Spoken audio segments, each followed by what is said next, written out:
Oh yeah, I could have told you that. I'm staring at it. You can go further. Like they just gotta see my face. I think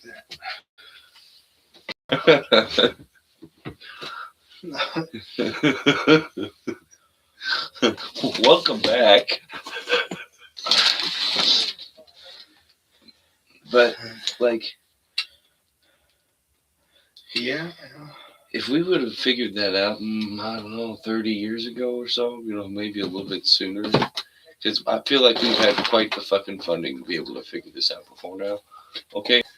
We could have had seats that, like, hovered Yeah. and just sat there. And that would have been nice for people with therapeutic, like, hip problems or, loss of toes or other shit. Think about, they would be able to sit, road work. There's no wear and tear of the constant motor vehicles because you got that frictionless. That takes away the hub. Yeah, train. The whole power steering for the most part. It's all you gotta do is put that two pieces of metal in there in that bubble, and then either figure out how to adjust the magnets to where it exerts the force forward, backward, sideways, whatever, and then you go in that direction. But you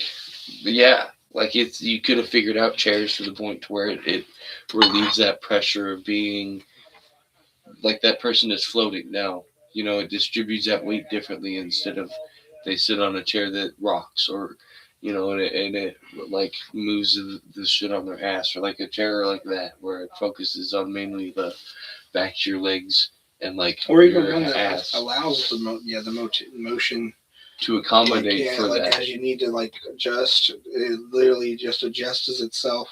Feels like you're floating in air on a cloud. Right. That would. But never tips over.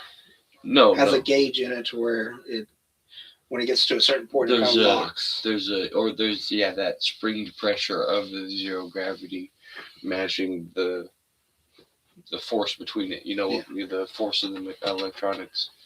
Maybe you gotta, when you do that, you have to bolt one down to the floor. Well, as a teaser, and then one onto the bottom of the chair, so that way it gives it that. As a teaser, I'll say there's definitely a conversation there about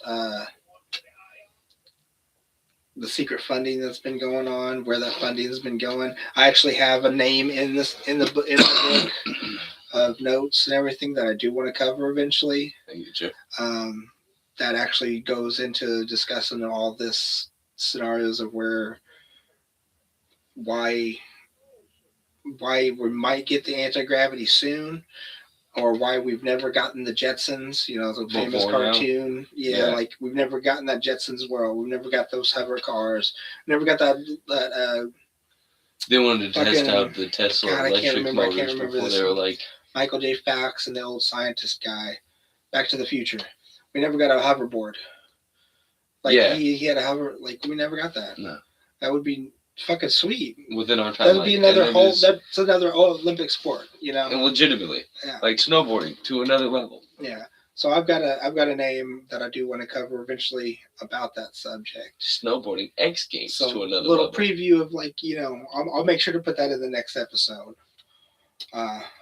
Kick flips 140 feet. I do feel like what we've got on the title is going to cover so much, especially with the picture that I've got for the thumbnail. I do want to discuss that with the. So you were telling me, so this is kind of the first thing I want to get into is you were telling me about the dating scams. So you were online. I went through this myself a couple years ago, but you were telling me a story about where you go through and you're like, oh, this is a real person. Maybe you're definitely 75% chance this is a scam. Yeah, because it is. But you're I'll go a little bit further than this too. You get into it, you're talking, you're like, oh, this person's nice. And then you're like, wait a minute, hold on, back up, check a minute, see what's going on. That would be a good idea. Oh, I completely forgot about that. I don't have it set up. Hopefully it's been picking up through the. It had before, so they may be hearing it. Are you hearing us now? What's going on? Hello? Let's see now. Hello? Now it should be picking up. Uh, Are you talking? Can you hear this? fuck Oh. knows. Is that the gauge down there? That little thing right there? Yellow thing? Yeah, I'm screaming into it and it's not changing. So yeah, I don't think that's it. Is Because this it's it? hooked up. It's hooked up. Can you hear Okay, me? now it's hooked up. Is your green light on? Yeah. It's yours. Mine's not. Try. Oh. There's a button on there. Yeah, it should be. It's red and green. Are we there now? Hello? There it goes. Now it should. They should both be active. Fucking maybe it'll work, maybe it won't. Let's make sure it's plugged in completely. People will just have to push in their earbuds a little bit and turn on the volume a bit. It'd be okay.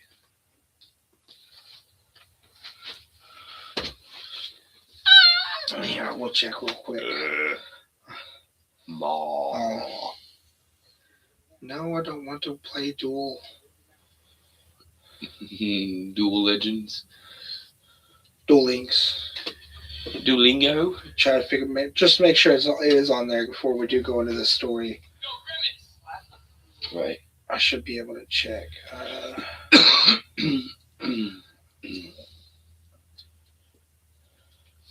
Ooh, does it do that? Does that hurt when I do that? A little bit.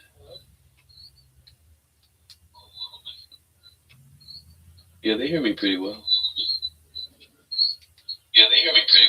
Damn, I would say, yeah.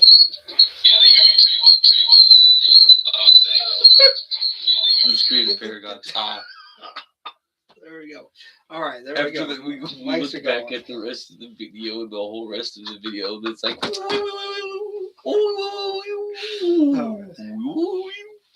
All right, so now that Sorry. I don't know where we picked off at. We did preview anti-gravity video in the future. Why we might have that in the future. Why we might not have it. Why we might have had it in the past. Why we might have it now. I get you. There's a whole Yeah, paradox there's a on the whole whole timing. yeah, and what there's have you. it's a very deep subject. There's one of the subjects that I'm extremely interested in. So I've got like a wide range of different Possibilities and theories. Yeah, and thoughts. different stories that I can tell, things that I've heard, kind of scenarios. I get you. But dating scams. Yeah, but I did want to know, like you were telling me about a story, because I've had instance with this too. I have stories that I kind of want to get into, and that's kind of the reason I started the video with the thumbnail I did, because I definitely want to get into the thumbnail as well. But yeah, you were telling me a story. Yeah. And this is why I wanted to bring up, because as single men ourselves, we were both going through the struggle. The struggle is real, but don't worry, the struggle always ends. Yeah, it's just like it's reality. It's like just because let's say it's something that we're worrying about now. Your training days for the NFL, they're a fucking struggle. Like it may not mean that you're hating it. You know fucking the fucking NFL. Yeah, you're enjoying it. So like hell, this is a struggle right now that we're in with the podcast. Right. Yeah. To try to take off and everything, but Work it's not the same deal. But yeah, it's like it's not a bad thing. It's just reality. Yeah, it is what we got to do to get shit done. Yeah, so it's not like I don't mean that with the negative connotations the struggle might mean. Yes. Maybe I could have maybe a little differently, but it's more like my life motto is the struggle is real, but the struggle always ends. Everybody suffers. Buddhism. You go through your hard work. Yeah. Life is suffering. You just suffer, and you learn to enjoy some of the suffering. And then you learn to get your Zen pocket or Velo pocket in the right place in your mouth. You just learn to live with it. You learn to accept it, or you learn to cope with it. Even the richest people, like Elon Musk himself, has been like, you don't want to be me. I can understand. There's a storm within me. There's a storm within my head, and so it's like every person has their struggle, has their suffering, they have their things that they have to. They have every single person. So it's just like when I say struggle, that's what I meant. Was like this is our version of what difficulty is going through right now. Yeah, it's one of the journeys, adventures. Yeah, it's just one of the things that we got going on. We got this. We got work. Got I got my D&D. kids. You got your family. I got the Jeep. I Like, gotta fucking try and not break and get look, fixed again. I'm setting up Pokemon more. I got a little Pokemon cushion, Pokemon blanket back there. That's why you're sitting on a Pokemon blanket. Yeah. I'm trying to set it up. This kid's shit my boy likes, but It's genetics. yeah. I'm pretty sure. I like Pokemon. He likes Pokemon. I'm pretty sure it's genetics. I don't know. The first game I ever played was Pokemon, so that was like, for me, it was like, yeah, that was my autism moment for sure. Of the thing, I was like, well, this Pokemon, this type, and this Pokemon evolves at this level, and then like I geeked the gallon on it. Yeah, I could repeat the 151 almost in like no, I could repeat them 151 in order as they're numbered. I could repeat that when I was younger. I can repeat almost all of the 151 still today. Not maybe not in order. But So they are there, yeah. It's like most of them. So it's a struggle, suffering. But you were telling me about your wonderful journey. Yes, journey that you were on what was it? Facebook? Something. Tinder? One of the dating sites? Bumble? Yeah. Hinge? No, it was one of those two. But any of them are an extent of something you can run into. I think like there's a tier system. I think the Facebook would probably be one of the better ones. Yeah. Just because you can like tell 90% of the people are there, and if they don't like add anything to their bio, and it doesn't say just joined, or you go to look at their profile and they have like born on, and that's the only post they have. Yeah, and they're like nowhere near you. Yeah. So it's a little bit easier to tell, and I think that's why I would put it like on a higher scale of like. Or when you go to talk to them, they ask you where you live 5 times. That's a big red flag. It's like you start talking to them, and they're like, "Where you living right now?" And see, it might have even changed. I was on there like a year ago, so I haven't been on there for about. They get specific. Some of them are like except they've got it down to where they abbreviate it to ASL. I thought it was anal sex lover or like Asian something or another. No, it's age, sex, and location. Oh. Yeah, and then they send a question mark, and then they're like, so? And I'm like, well, what? What are you talking about? And they're like, and then the one lady had to spell it out for me. And I was like, oh, okay. And then I was like, I told her, but I told her the wrong location. I told her like a town or 4, 5 over. So I was like, okay.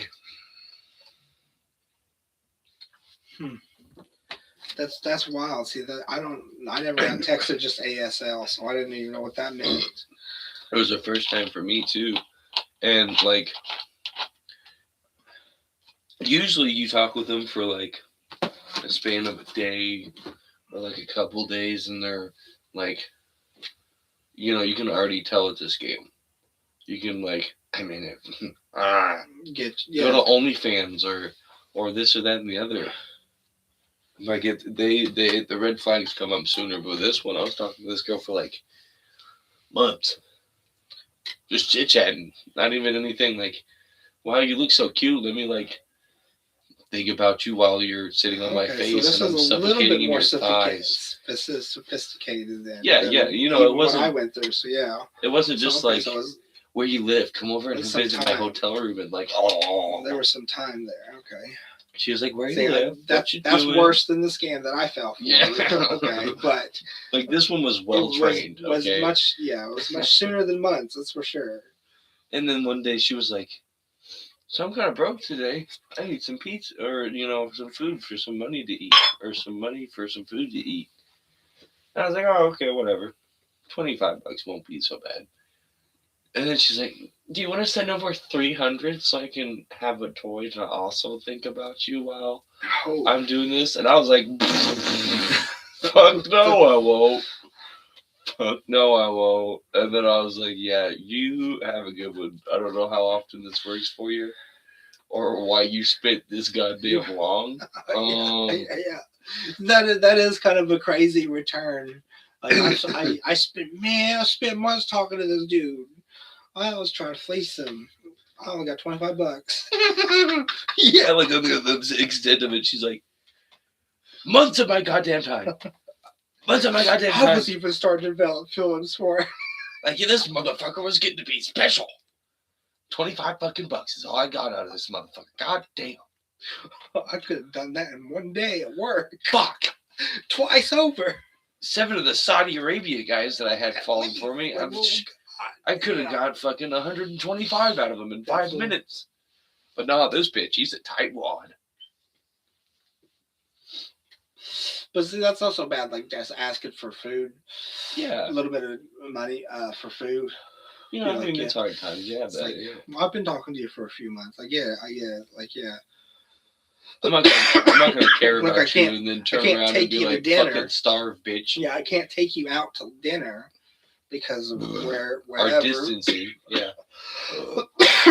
But I can give you dinner. Yeah. So it's like a romantic gesture. It's like, yeah, it's a $25 date. That didn't go nowhere. Yeah, no. It ended up being like you went on a $25 date, and then she said, also my Uber is $300. Yeah. Are you gonna pay for that? And you're like, bitch, you live 3 blocks away in Chandler. You can walk. The fuck? Yeah. And her Uber's a fucking go-kart or something. I don't fucking know. Some scooter or some shit. Like, it's really just her scooter. And it's her grandpa on a golf cart. Yeah, and it's not even really an Uber. She's just trying to get you to pay her $300 in the most ridiculous way possible. Yeah, to get a toy so I could think about you. Yeah. How does that work? Yeah. It's like, no. I can spend $300 to come see you, and you don't have to think about me. Yeah, I don't have to spend any of that money, and I could just send you a picture of things, and then you could just, imagination does the rest. Go get your own damn toy. Fucking Jahat Shamaknasnak and fucking. And if I give you $300, you probably need to use that on food if you did that first $25 for food. Yeah, like in all honesty. So you obviously just lost the plot there. This is a caring guy who wants to take care of you. You're like, no, I'm gonna get greedy. Yeah. I got a little bit. Let's see if I can push for a little bit more. Shit scam. No, it'd be different if she was like, can I get 75 to get a little like rabbit or something? I'd be like, oh, okay. But straight from 25 to 300. Yeah, that's she's like, I want 3/4 of your fucking paycheck right now. Yeah. Yeah. Mine was similar to that. Like, she was like, and this wasn't even on a dating site. It was just, honestly, I was just scrolling through Facebook. And then I just send DMs. And then just like, good mornings. Just something like that. Just like that. That's it. How's your day? I hope you're having a good day.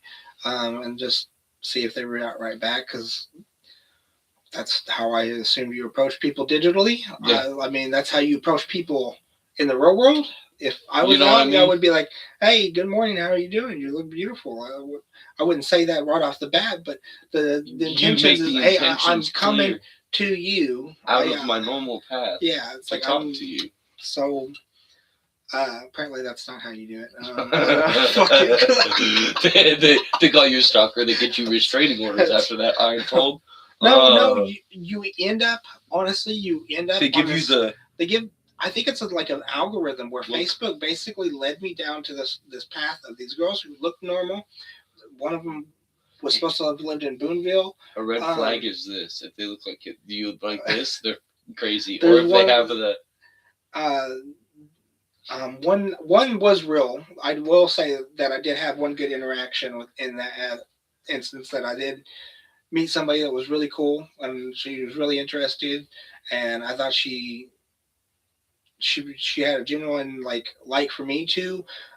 She knew my ex, and then found out, and that she was like, yeah, I can't. She has like, I can't do this because you're just waters now. Yeah, and I was like, well, that kind of like fucks. That's kind of stupid. To me, it was like, it's not like I was the one that did something. I don't know. Like, not that you had any fault or any regret in the situation. No, I definitely had fault. Definitely had fault. But in the situation, definitely had fault. But she did too. But she was the one who ended up deciding to leave me. So it's like, why would your relationship with her matter at all? if she's the one who left me. She didn't want me. Yeah. So it's not like she still wants me, and then you're going to be with somebody who she wants. Yeah. No, she left me so that she doesn't want me. So what's the matter with getting with somebody that she doesn't want that maybe you like? As adjacent. Yeah, like maybe you like me, but maybe she didn't. Maybe she stopped liking me or whatever. At such a certain point. Yeah. You know, like I so. got confused, but I'm with you now. Yeah. So it's like you don't know what happened in this relationship at all. Mm-hmm. And I did one that's why I wanted to clarify. It's like I don't know if this woman knew anything that happened between me and Jessica, Right, at all. And like I'm not. I think we both had fault, and that's why I wanted to clarify how relationship that. Yeah, goes. because I want to be very. I'm saying your name. I am so sorry. Unbiased. But yeah, I tried to cover it. At the same time, unbiased. My life is an open goddamn book. I'm sorry if you're in it. Guess what? Your life is too if you're part of it. I'm sorry. I get that. That is. You try not to, but it's very much so. I will try not to, but in the end, I will never be embarrassed by my past because exactly this is who I am, and it like makes the person who is currently sitting here. There's no reason to. Let me rephrase that too. Hide it or. I will be embarrassed by my past. Yeah, for sure, but I won't. That's what makes it the past. It won't hold you to do anything differently. Yeah, in the future. Exactly. Like I am who I am. I've changed between those exactly. I have learned the lesson in those situations, and I so have adjusted and assessed to make the proper. I am much better of a person now than I've ever been in my life, and I don't see why that wouldn't continue because on the path I'm going, it's the growth. So I'm not doing heroin. Or abandoning my kids. I'm not fucking. Like every time we make this podcast video, there's not like a staged mattress against the wall that's like. And we're both sitting here like, exactly. Trump.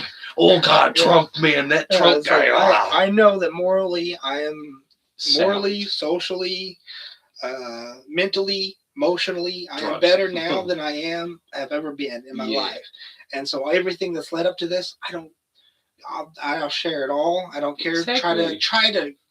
Try to pull the skeletons out of my closet, and I will dress them up as clowns. Promise you. Yes, in a very comedic sense. Yes. It's like I did this, I fucked up this, yes. I learned this, and this is what we got. They won't be skeletons either because I'll just be like, you look at my skeleton. You won't have to drag them out. I'll just be like, that's on display. It's on a hanger. Actually, it's like a coat. Like it's not still kind of like it's not hidden in the floorboards. This shit's out in the open. I know what I did. I know who I am. I know what I've done. Yeah. But so like but I am sorry to bring up names. But point is, unbiasedly, things happen and then they cause us to observe or think about these things afterwards. This is a long-winded way of getting around to. There was real people. I did meet real people on Facebook, but there was a lot of people who I met, and then they ended up being like, I need some food, so I'll send them some money, right? Something like $20, because I'm a generous person as it is, and then because money's not a fucking. When it means that much to you, money is not an object of money is not matter. Yeah, it's the experiences that money gets you. Yeah. That's what matters. The experiences that money gets you. And if you give it to a person who you think is homeless and they're not homeless, well, I still did something right in the aspect that I thought they were homeless. So I gave them $20. And they did something wrong by tricking me into thinking that they not me. Turn around and I get still a picture and they got right, like the meth pipe in their hand with the meth cooking that they just bought in the pipe. So it's like I don't know. And the Egyptians had this ideal of like your heart weighing lighter than a feather. Yeah. Because then that was a symbol of like your consciousness, and so many different other religions have this. Karma. I am a big component of karma exists. My karma has been shit in the past, and my karma will be good in the future because I will do everything I can to be as like good and kind and generous. Karma's a cruel bitch that I try my damnedest to keep on my side. And it's not even like for me. Like for me, it's from my bloodline. I want this from my bloodline. Yes. I feel like this is a thing that I've held on to. I'm very angry in my past. I know a lot of people in my family have been angry in my whole entire It's generation, time to and move I'm past and like break I'm so that just like cycle of. I'm so fucking happy. I am happy. I'll I'm continue on good. these wings. I'll keep going on this draft. This is this is getting all fucking side-minded and shit like that. I'm sorry about that. You're Sorry fine. about that, y'all. But this is a The dating scam. yeah. But that was that point of it. It's like if that Yeah. means that much to you, They so I'd send them money. money is not yeah. the object of And then one of the them, point. the one that really made me open my eyes to what it was she was like, finally after it was not quite months, but it was probably about a month and a half, and she was finally like, I can probably come and visit you. I was like, okay, it's cool. Like get everything situated, and we just watch a movie and just fucking chill. Eat some pizza. Like I got my own place. You live with your mom, is what I understood. So I was like, yeah, yeah, I'll get some food and order some subs or something like that, and just fucking Little twice. yeah. She said she was coming. Got everything ready, Set up. taken care of. Yeah, like it was. Like it was a process. It was like a week long process of like, because she was like telling me when she was going to be coming. Probably not a week long. That was an exaggeration, but a couple days at least. Long Process enough. of it, yeah, like getting everything, make sure everything was going to be good. And then I'm waiting that night. I'm waiting. She says she's on her way. Okay, wait about an hour or so. Where you at? My car ran out of gas. I need money for gas money to come see you. It's like, okay, I'll send you some. I'll send you some money. That's fine. Send you some money. Okay. Waiting. She's like, well, I also need some gas money because of this or something like that. And I'm like, uh, no, you can like, I'm gonna need gas money to come back. I'm like, well, I don't.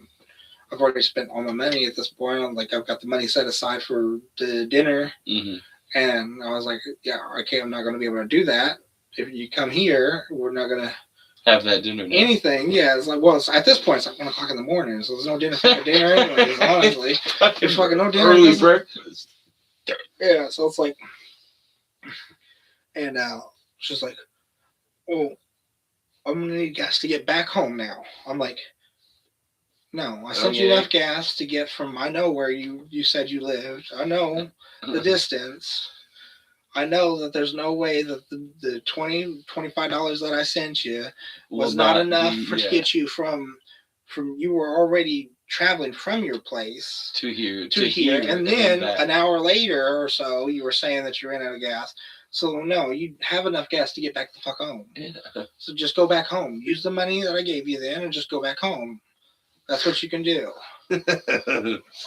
Yeah. I looked up her Cash App and it didn't even sound like the name of the person that I was talking to. Yeah. That was when I sent the $25 the first time. I had to ask her who Keisha Johnson was. Okay, because Keisha Johnson was not who I was talking to. All right, Stella Hawes was who I was talking to. All right, and then she's like, "That's my aunt," and I'm like, "Your aunt? What the is this?"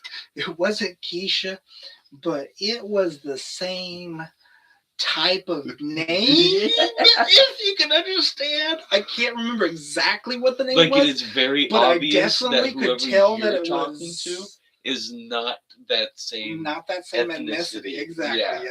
And they were probably a specific ethnicity at that. Exactly. Also, listen, if you have a specific ethnicity tied to Keisha, that's your problem, not mine. That's like, I'm sorry, that's like someone coming up to you and saying, "Do you know Eric Johnson?" And if you think that the society does, well, sorry. I mean, society has judgmental stereotypes for a reason. They do, in fact, exist. They just may be more minute than we make them out to be. There are people with Eric Johnson. Because I knew a white Keisha. Exactly. I think I know a white Kesha.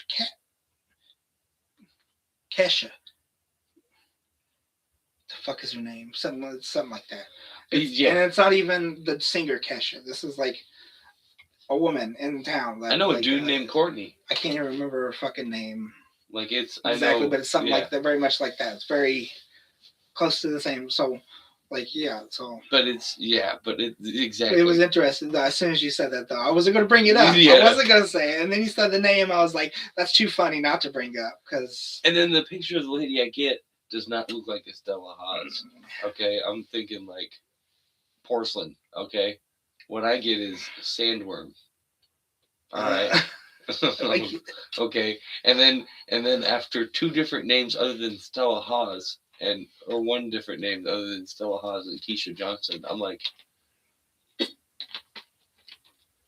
what? So then I'm like, okay, yeah, no more money after this. I'm sorry. Then I've done went through the process and wasted 30 minutes of my life with $25. I'm gonna not do that. that was the moment I learned. I was like, This is a scam. and then when I did do the dating apps, there were so many women who just wanted to like be like, you're so sexy, and I'm like, bitch, no, I'm not. I'm sorry, Yeah. bitch, no, I'm not. You're talking to somebody who thinks that they're way hotter than they are. I'm on these dating apps not because I'm hot. Listen, if I'm hot, I'm not on these fucking dating apps. Yeah. I'm If picking you're up like, girls at the fucking yeah, supermarket if I want to. and I'm sorry, not that any of the girls on these dating apps look bad, but there are some of these gals you can definitely No, a tell lot of that them look amazing. exactly, and that's kind of my point. But are I'm a vibe person. Okay, I'm gonna look into your eyes and read your soul. Before I'm like, okay, I'm okay with hugging that I get you. or trying to see if I'm gonna be able to look you in the face every day. Uh, but like some of these gals, you look at them and they're like, they're no offense to any of them. Obviously, people have had stuff happen in life to cause them to have that reactional face in life, but some of them just look fucking nuts. Just fucking nuts, man. Like you look at them and they're like, Yeah, this is I like dogs. And I'm like, this is why the description was like dating in 2026 is what? crazy. Like, I'm 35. Okay, by the way, I'm 35. Okay, 24, yeah. yeah. So we've got a 10-year gap here, and like the dating is wild when it's especially when it's online. In Yeah. person is just Yeah. hard because where we live, it's so fucking rural, so small of a place to do Yes. anything. Like I can understand in the middle But of the digitally, nowhere that we are, it's just why it's a my soulmate wild may not landscape. be in this town. Okay? May not be. And if there is, then that person probably already knows who they are. But the point of the fact is, other than that small gene pool of stuff, it's like, yeah, some of these other gals that you see in public, it's like, there's one lady I heard that was like that's still trying to get her um her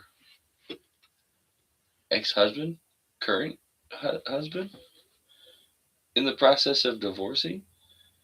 I think it's either in the process of divorcing or already divorced. But she's trying to get him to move his shit out of the house, and but like also out in the world getting to try and know people. And I'm like, why would you?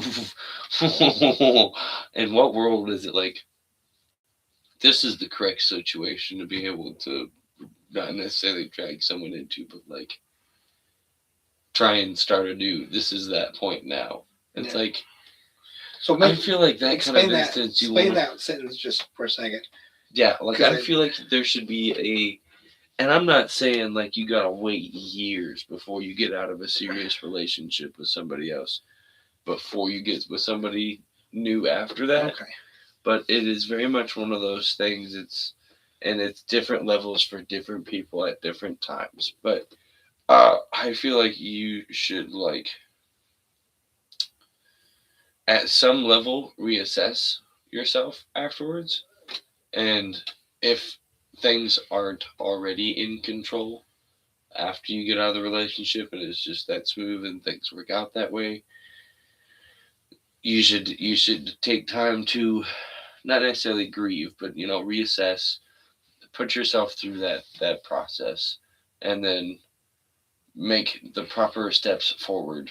Okay, so you're talking about like a You know, how long after a serious relationship and is again enough for time to like for each person, Yeah. it's a different aspect. But you It do may have be a to week, go through that kind of maybe process 2 that you're days. talking about. Yeah, there It's has just to their be own a time frame for that process. yeah, there has to be some kind of cycle for you to be like, Yeah. okay, well that one didn't work out. Maybe I got to try this, Yeah, or I think a maybe lot I of just need to find another group of different people. and I can speak from experience. And I think this I feel like it's I think like this an would go experiment, like with this would go science. like pretty wide. But from experience, I think it's like a rebound effect of like because I will admit to like I never did get into a relationship shortly after everything that happened. Yeah. But there was attempts, Mm-hmm, and I think mm-hmm. it's almost like Like there's it's gonna be it's a reaction. It's like you're trying to throw up a shield by being like, I need to get with somebody else to have something to take my mind off of that. there's that sense that of pain. companionship Yeah. that fills that I'm hole so temporarily. Yes. Yeah, I'm so glad that I didn't because Yes, that like is very those lustful. early That gets you things, stuck in things yeah, those that you early don't want ones, to. I realize I'm like looking back at it, and I'm like I was just reacting to being like I felt rejected, and like I was trying to feel pain from the break, and I It's a was just coping trying to mechanism, like yes. exactly a coping mechanism, and I'm so glad that they didn't happen.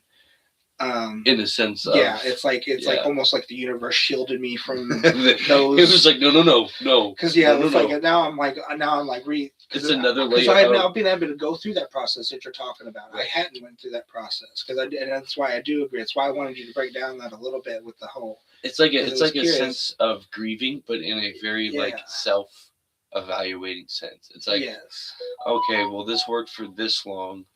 I had this problem with this person, or like I'm didn't like this about them, or they didn't like this about Yeah. me, or I did this to them and hurt them this way, or I this happened and I failed and we can't come back from this.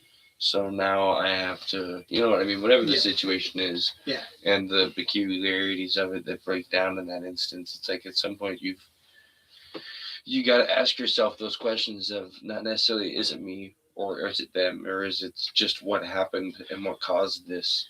Yes. And what can I do to prevent this happening Yes. again? Can you prevent it? Yes, That's and also that part well. of it is like can and how. Yeah, I do it. There's definitely aspects to where I look back and like I can, and this is not just from just one relationship I've had. I mean, it's so like let's see. I'm 35. Mhm. I've been in serious relationships since 16, and I've only been in 1, 2, 3, 4 serious relationships. Well, I want to say this last Yeah. one was probably like before her, I didn't live with any of them. And I've been in 5 relationships Which total, by the way. I've been in 4 serious relationships. I've been through in high 5 school, yeah. relationships Yeah. since 16 and actually dating. Like that I means had like a handful. I had going a out to few, dinner and like actually hanging out. Oh like, yeah, and no, stuff like that. no, like And not just that, but like actually like going to her house to hang out and everybody like. That's 5. Like 5. when I say relationships, I mean like we held hands and kissed at school and hugged every once in a while. Like I only saw them at school.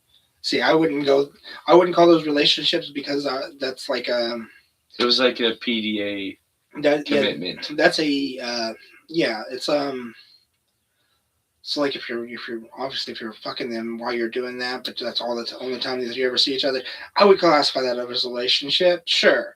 But if it's besides that, if In a it's basic just sense. the aspect of like I'm the boyfriend girlfriend from 7th grade. Yeah. You know, Yes. I'm the boyfriend girl even in 9th grade, the boyfriend and girlfriend, but we only actually ever hang out when we're at school. Yeah.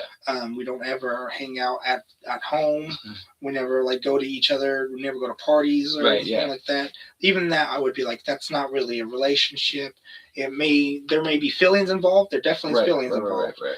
And there's definitely a social. But there's a social relationship, but it's not a romantic relationship. Yes. Yeah. In the aspect of like. It's like intimate friends. You get very very intimate friends that enjoy one another.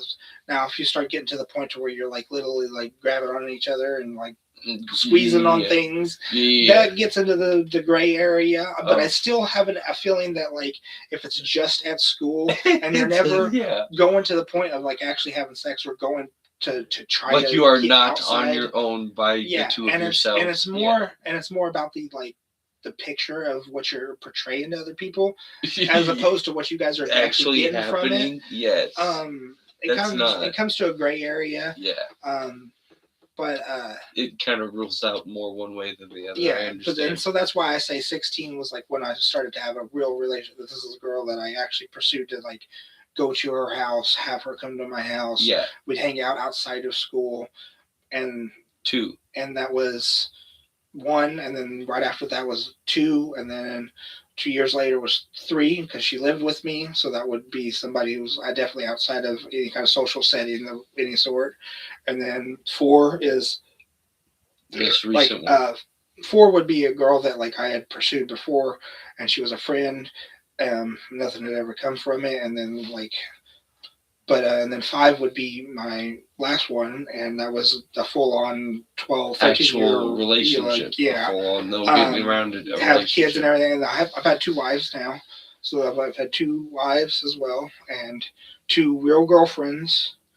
And then 1 girlfriend who wasn't real. She was just like I don't know. I think she used me. That's honestly what it ended up. I think she used me.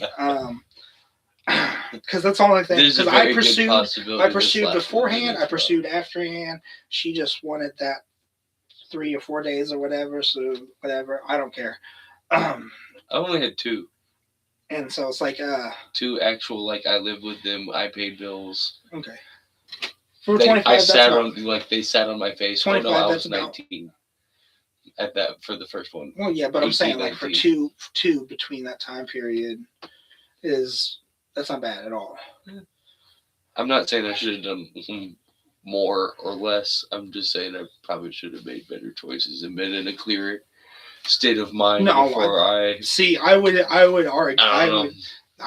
This is into a little bit of an argument in the feminism argument, as the aspect of free love, or like your body, your choice, or like I could do whatever I want romantically and not have any consequences. It's okay.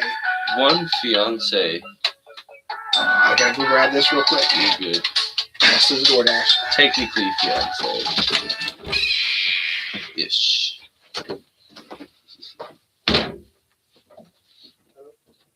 One fiance, one girlfriend, and then a lady I helped out of a tough spot, and let her stay with me, and then sent her on to her parents.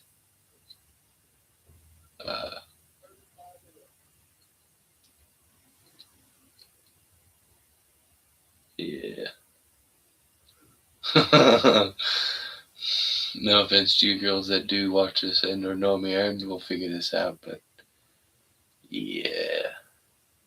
No offense to those gals, I just bit off more than I could chew. And some of those gals used me for the instance of that as well.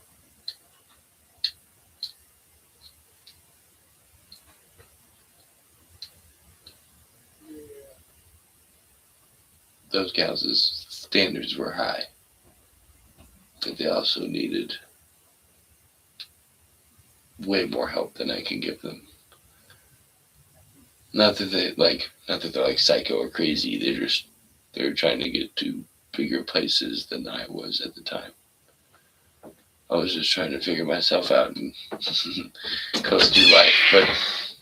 But 3rd time's a charm. My mom calls them the trio of psycho bitches, but it's yeah. You live and you learn. Hindsight 20/20. But I'll rewatch the clip to learn what you're talking about. By the way, no, you're good. That was kind of the instance of it. Is one of them I had 2 actual girlfriends, and then a lady I helped out of a tough situation because she was like this adopted stepsister of one of our coworkers. And he was like, well, she's trying to, we want to talk to her and get out of, her husband's beating her and like keeping her in the room and shit and this and that and the other. She was in one state and I we basically human smuggled someone. That might be bad, but she got to her parents' house safely. It's not like I didn't do anything to her unconsensually, No, that's more like a. but it was like a I got her out of her situation or her marriage, and the extent of a situationship, and then we did the things that people do, and then I smoked through You a know, half a pack of you know what this cigarettes and reminds me of? asked myself why I And decided I to don't do know. this, and then I said to her, which no, again, no offense to her, I realized a lot of things in that moment, and she was a lady with a pond that I could not reach the bottom of, and I couldn't figure out why. So I smoked through like half a pack of cigarettes and played GTA for like 3 hours and didn't say a word. And then, yeah, yeah. And then I sent her to her parents' house after I realized she wasn't, it wasn't happening for me. So, and not because of that. It's just there was other variables in the situation. No, She was very hesitant to get a job. The food stamps she was the only thing she contributed in.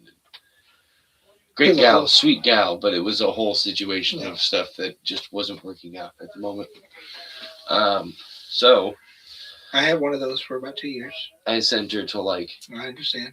Oklahoma to her parents, or Arizona, Michigan. I sent her multiple states away. And I don't mean like I poked a hole in a cardboard box and like shipped her through UPS. I mean like her her, her step adopted brother or whatever the fuck I have the ability. came and got her, and then he took her halfway to where her parents were picking her up at, and then they drove home.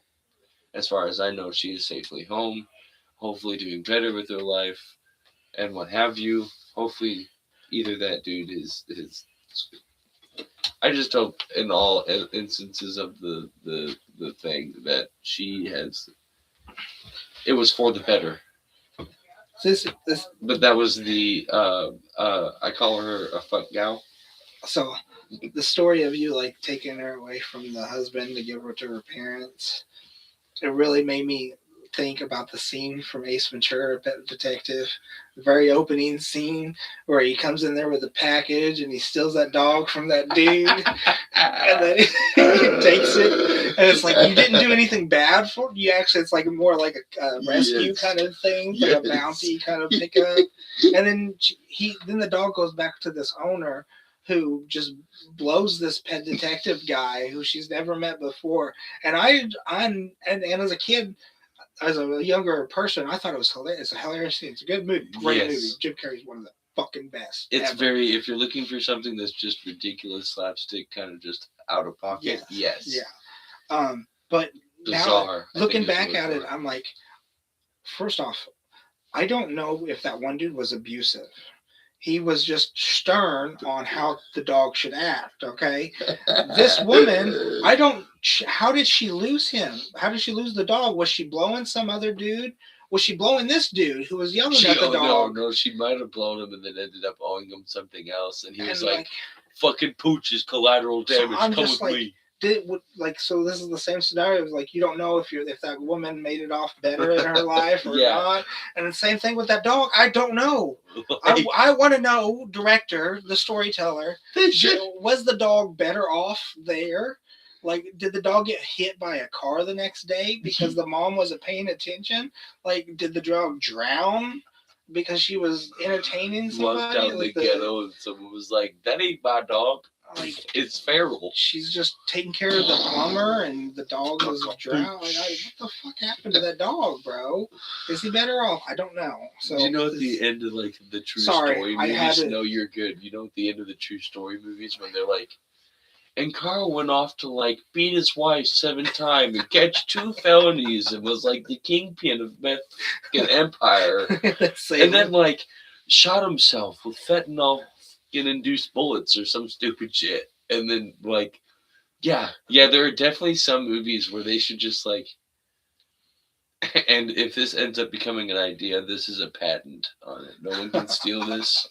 I can cut your toes off after I hang you from meat hooks with your Yeah. ankles. Okay, I will. You will not go home the same.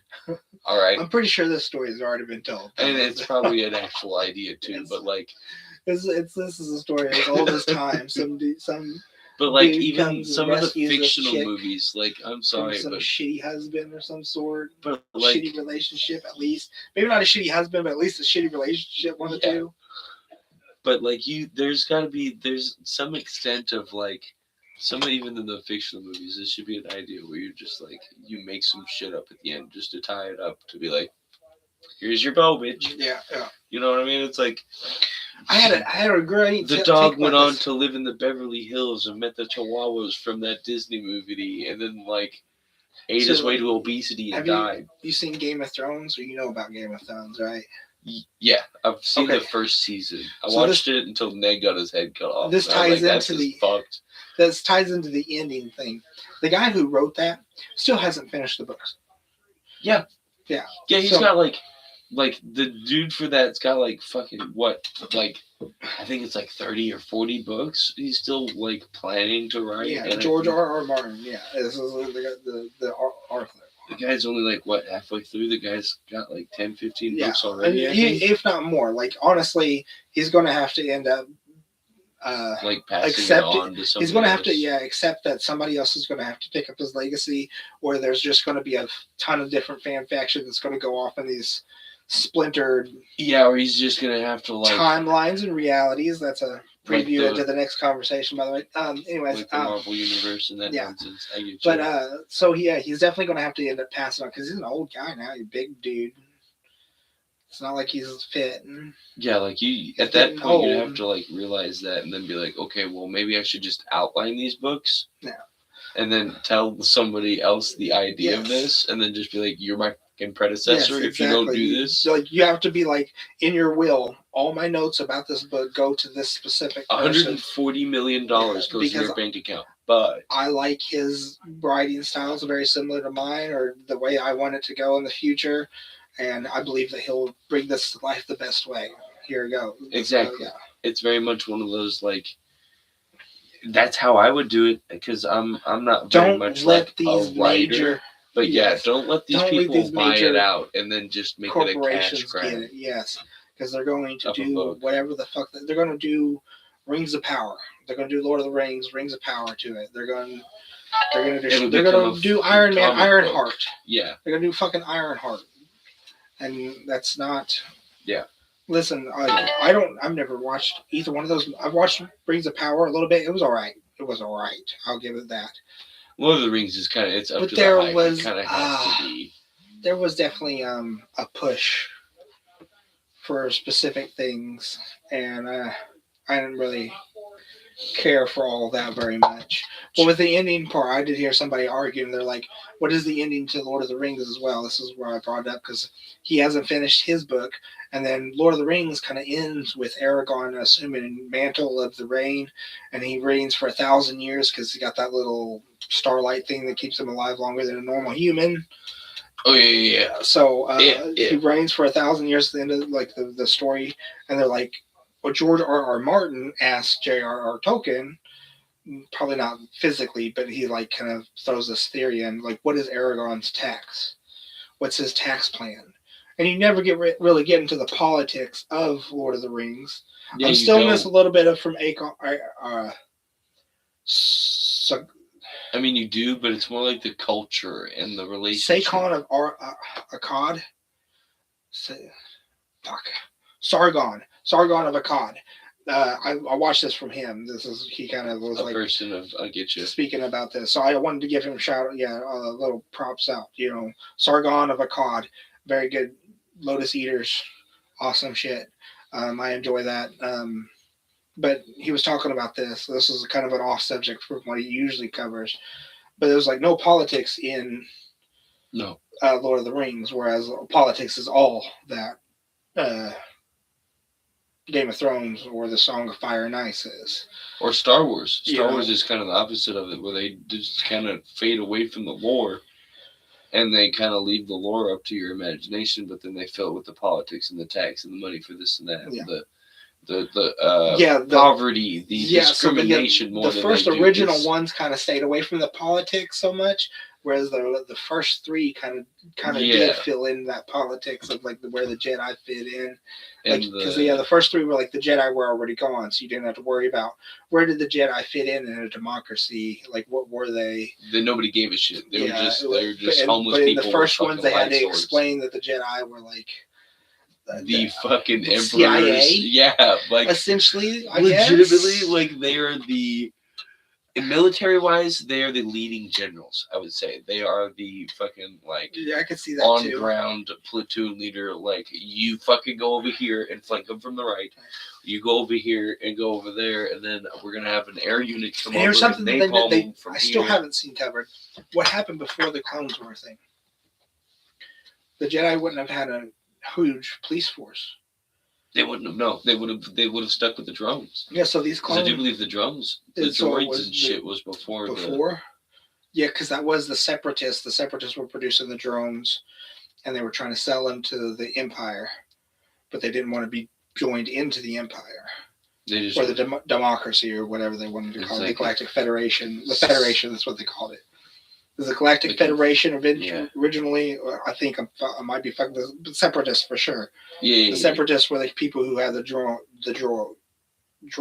Robots, droids. Yeah. But it tied into the whole leave the Indian open. Sorry, the whole they gave the leads up. That there's the whole so there's speculation. There's a possibility that her life went into like these branches. This might be a possibility, or this might have been a possibility. And then from this possibility might have been, this possibility might have been. The Avatar movies. So it branches out into all these different like timeline possibilities. Yeah. And this brings in to the next title, which is Parallel Universes. So have you heard about the Renee Good shooting in Minneapolis? I believe it was Minneapolis, Minnesota. No. Before you started, I'm gonna. Okay. Real quick. So basically, we're just gonna be. I mean, I'll still hear you. I guess. Yeah. No, I get you. We'll be recapping this theory that I've heard, and that I believe this recent Renee Good shooting actually kind of proves. This gets kind of deep. Mandela effect. You'll love that shit. Conspiracies. The ideal of all this kind of shit of like what's going on here. I don't know the context for everything.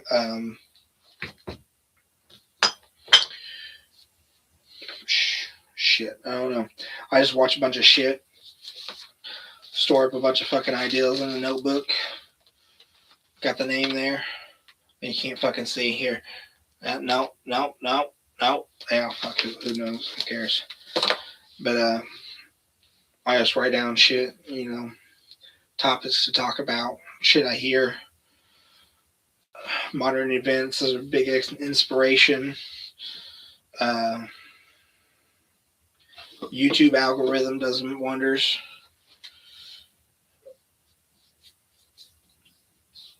So this is just a theory that I heard from someone. I was thinking about it, kind of sounded interesting, and synchronicity within a day after this Renee Good shooting. I seen the video of this, and then I started looking into the Renee Good shooting a little bit, not very much, because honestly, it's Minneapolis. It's not Chandler, it's not Indiana. But it was very interesting.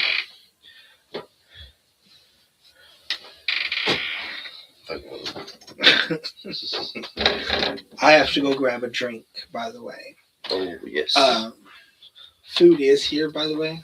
It's just in there, sitting on the table. I figured you didn't want to eat on stream.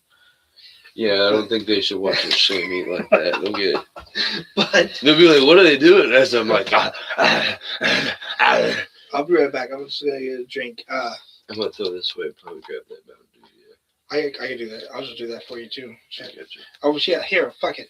Well, What? we're gonna Oh, yeah. slide this. We'll be right back, you cum guzzlers. Yeah. And hold on. Just hold on. I would just pause it, but I don't fucking know how to do it. It doesn't give you an option, does it? I don't know.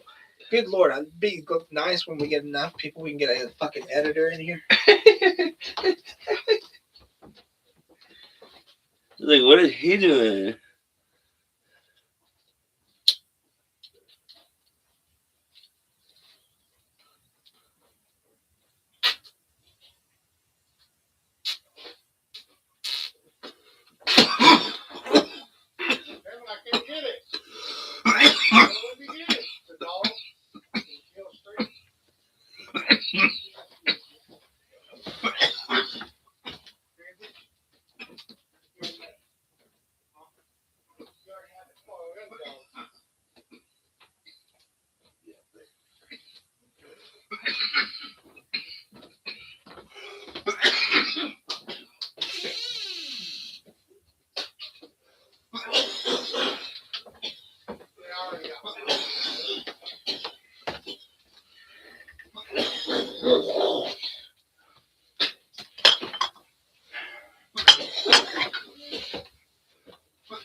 Threw out a theory earlier. I know you motherfuckers can hear me. His lungs are trying to speak to me. I don't know what they're saying. I haven't been able to decipher it yet.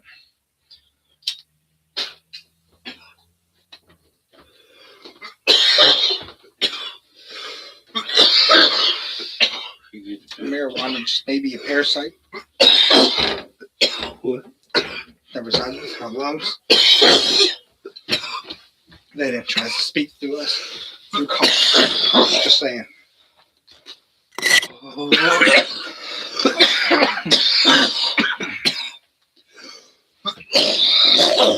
Back. No. What is that? I was telling him about my theory about marijuana being a parasite that lives in your lungs, tries to speak to each other through coughs. Why trying to kill me? Alien parasite. I think I fed mine too much.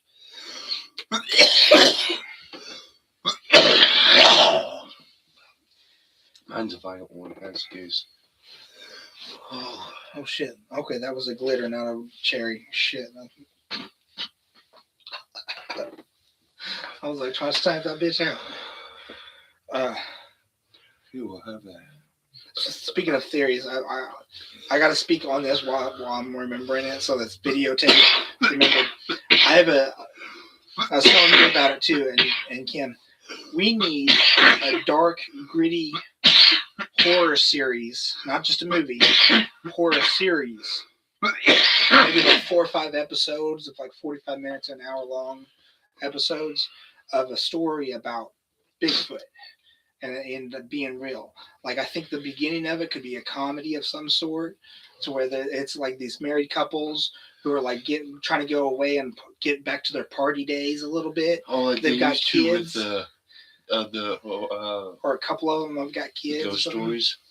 Yeah, like they reenact them as they're telling you it. And more like a cinematic. I think it would be a good big production film. Kind of like these good. I would love to be in a writing room coming up with this, because like most definitely just these few couples who like they grew up together and they want to get back to their party days. Couple of the couples have like kids. Maybe one isn't a couple yet, but they're trying to set them up or something like that. Like this is the beginning of that. Yeah, and it's like the beginning of the movie is like them maybe seeing their other friends take their kids to their grandparents. I want to get emotional with it a little bit, to where like you feel like, okay, these are good parents who just want to. You're in it. You're watching. But they also want to be people. They're good parents, but they also want to go and they want to go be people. Do their own shit. Yeah. They want to be, So they're going to do this hike, and while they're doing this hike, it's going to be like a retreat to where they can be themselves. They're taking a little bit of alcohol, some marijuana. Somebody's got some shrooms, even. Just kind of some. Yeah, not like just like necessarily they're just trying to party nut, but not like real super fucked up. But they're going on the hike too because they're fit people, and this is what you know. It's kind of this thing to where like it's a cell. It's a cell in a small area that they heard about. Is that this guy takes you on this retreat up these mountains, and it's like through these deep woods, and he basically just allows you to go to this big giant waterfall that's kind of his on his own property. Most people aren't allowed there. He takes you up there. It takes a day and a half to get there, day and a half to get back. He takes you through there. He's an old Indian guy. Because like the very first specify like Native American. Okay, I was about to be like. So like the very first scene that I would want is like a scene of these Native Americans that are out there hunting in these woods, and then all of a sudden you just see a fucking arm get ripped off out of it. Just this arm just reaches out and grabs this Native American, just rips it off. He's just like ah, and just fucking screaming. He's like, and everybody's also like, what was that? And you can't see anything, even though this tree's only like this big. You see this massive arm reach out from behind it, but you can't see nothing else. And so it also get deep into okay, but that would be like the first scene of it to like show. And so then they just start disappearing. Like the natives start getting pulled out from underneath the ground, right? Like a trap springs or something. One of them gets like pulled up in like almost like a noose or like a. Hello. No, I'm thinking more like a. Not a chokehold. You know how they have the traps for rabbits with the yeah. The string there. I forget what it's called, but it wraps around their feet and then hangs. Snare. There you go. Snare. They just like a snare, just like yanks them up. But it's like a triggered snare to where and like, but you just see the last scene of these Native Americans. You just see this one Native American just hauling ass as fast as he can. Everybody's getting massacred. And yeah, it's like zooming in on him as it's screaming, and then it cuts to this modern day family scenarios that I was talking about with friends who were trying to get to this, right? And then they're going to go on this land that the Native American owns. You have it to where it transitions to like the baby's running through the house screaming. Yeah. As the Native, from the Native American screaming, it narrows back into on that, and then it just zooms back out as the baby screaming and and they're just trying to get them together to go to grandma's for the trip or something like that. Like they're just chasing the little kid. Yeah. But then they're going to this land where this Native American goes, takes these people up there, right, and. Cancel the trip. So he's doing it. So they show up there, and it's still like a comedy. They're like goofy, just shit comedy. Not like it doesn't have to be great comedy. Just a little bit. Like somebody trips going back to the trunk or some stupid shit. Just little awkward scenarios that go up. Somebody fucking opens their phone and it's anime porn or some shit like that's so they're giving him shit the whole trip from that point on. At that point, the couple that's trying to start that spark is make it realistic shit that you can actually interact today, because like fucking anime porn's out there, it exists, so that would be a relevant topic. Welcome to that. Yeah, exactly. Yeah, the world's so great now. Wonderful. And they get there, and then it just turns into this horror fest. First off, they're like trying to scare each other for a little bit, but then they do these drugs, and the Native Americans talking to him, telling him the story about his ancestors in the forest, his ancestors promised that or made a deal that as long as they provided people, that his family would always be safe. And it just so happened that I'm getting old. I'm getting old and I don't have an heir. And it just so happened that a few of you have kids. And so he's telling them this as they're tripping balls on these shirts. So that they can't do nothing really. Yeah, they're just like, but they're like, oh shit. And so he's like, I know exactly where you took your kids. And then he leaves, right? He leaves. He just says that and leaves? He leaves, yes. Leaves them out here. They haven't been paying attention to where they're going. They've been smoking weed, drinking alcohol the whole trip. They're all goofed. They know they're going to, And so they're like lost in these woods, right? And then so they're trying to get back, but then fucking Bigfoot comes out of fucking nowhere. So fucking just straight up, you don't really ever get to see him very much, but you just see his carnage coming out, like taking these people out. They're like, oh, what the fuck's going on? As you just see, they're like, oh, and then just, and then just And then- as the and then- blood spurts up from the shoulders. And then the very finale kind of situation would be like maybe one couple survives or one guy survives or something like that. And he takes out the Bigfoot somehow, right? Traps him or sets up a trap, whatever. And so the Indian guy shows up with the kids, right? And because like that's where he went to go and get they the see kids. all this, And and the dude's just, And what, bitch? so then you see a Bigfoot. And it's not going to be like a normal Bigfoot. It's going to be like so real strange looking because like they're not just a They're humanoid. they're not just a yeah they're not just a They're not this human. is part of what the story would dive into is that these Bigfoots are really intelligent. They're really smart. They're not just primates. Or they're not just humans who have adapted to the. No. They're like they've got an extra. They're very intelligent. Their third eye is all the way open. They're able to essentially manipulate the forest even to an extent where they're able to shift trees. So like that would be part of it. Like they'd be walking, they'd be like, "I just seen that tree on that side of me, just 100 feet back." And so, like, it would be a part of like Sometimes they're not just creatures, but they're interdimensional creatures, and they made a deal that like they're set there because there's some sort of craft that's embedded in that waterfall, right? And so they're stuck there in that area, but they need food, substance, and their favorite food is humans. Right. And so they made this deal with this Indian to bring people. So now this guy has to fight the Indian, and like it's like almost like a predator thing that like now the strongest has to survive. And the Mortal Kombat. And then whoever wins though, the next year or the next 10 years or whatever is that guy. You fast forward 10 years. Fast forward 10 years, he's got teenagers. He's got 4 teenagers. He's now getting a group of people together to go out into the. He's now, yeah. I get that. So it's like, and then you continue that loop of it's that. it's a very dark, demented. And you can do many themes with that. Different take of Bigfoot too, so it's different. The KKK clan. Yes. I mean, I'm sorry, but like, you know what I mean. You could do what you think would Adolf Hitler. And whatever would work with the Bigfoot would work. Yeah. You know, you don't have to do Bigfoot, but I just figured Bigfoot would be a cool one to like. No, I mean bringing different groups of people in for that. Yeah, like people who can go missing without being seen. That kind of deal. That kind of different aspect of groups of experimentality with it. You could bring what would the prom girls do? Yeah. Or you know the. So you could recycle that theme of people, that whole series. Scenario. You could recycle it. You could just keep going. Yeah, with another it 10 years. 10 years goes by. That show's old now. Bring it back.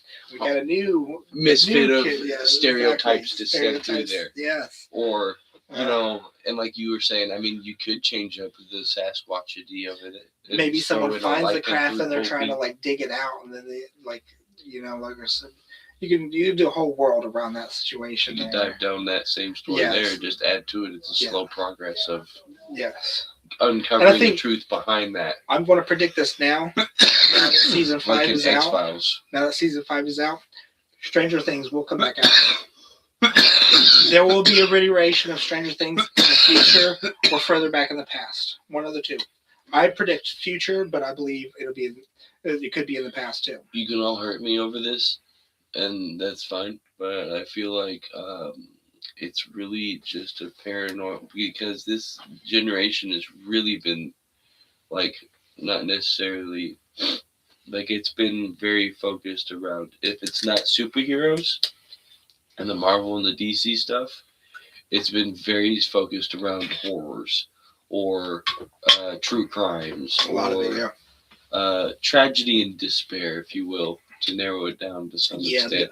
Dystopian. Entertainment. Yes. A lot of dystopian shit. A lot of like Resident Evil where it's like shit goes wrong or, you know, like we were saying with the horror movie or the before that kind of idea of things. It's like, I feel like Stranger Things is just a spin-off and expanded version of the Goonies.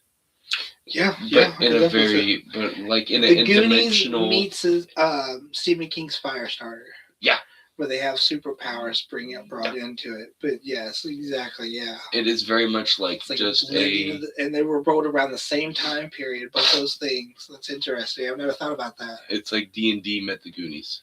Yeah. Very much so. And it's like, but like, yeah. So it's, and I feel that way with a lot of things in our society now. It's the Our Breakfast generation Club of things. with Supernatural. Yeah. The Breakfast Club with Supernatural, yeah. It is legitimately like we are taking Teen things Titans that have already happened. In 1980s Supernatural. Teen Titans, Supernatural. Yeah. Same thing. We are taking things that have already happened and we are either rewashing them and giving them the CGI or the newfangled look, or we are taking it with something else that is currently adjacent to said topic and relatable to that time period society and rewashing it and just modernizing it, basically. Like with the Marvel, they went from making TV shows of Superman and Spider-Man and Batman and all those superheroes to first all originally comics, obviously. Comics right, exactly. First, and then TV shows. And cartoons even before TV shows, even like it was like cartoons. Yeah, and that's kind of the point I'm getting at with that. shows. Is like we, for society, for generations now, we have took this one thing, these particular sets of criterias in society, and we have just put a new spin on it, put a new logo on it, put a new sticker on it, put a new fucking make it look flashy. Yeah, basically. and I thought the same thing with like Divergent and Hunger Games. Insurgent, Hunger Games, whatever the fuck they call whatever the series it's that was same for. aspect. But it was like very much like a copy paste of dystopian realities, and this group of ragtag people. It's always usually one female, one male. That are one like the big ones, and usually the female is the more competent of the two now. Yeah, and then the dude's fucking. It's become more and more. It's way more prevalent. I've seen it more and more. Like the female is the lead. They're trying to make the female the lead as much as possible. I mean, that's fine if the lady knows what she's doing.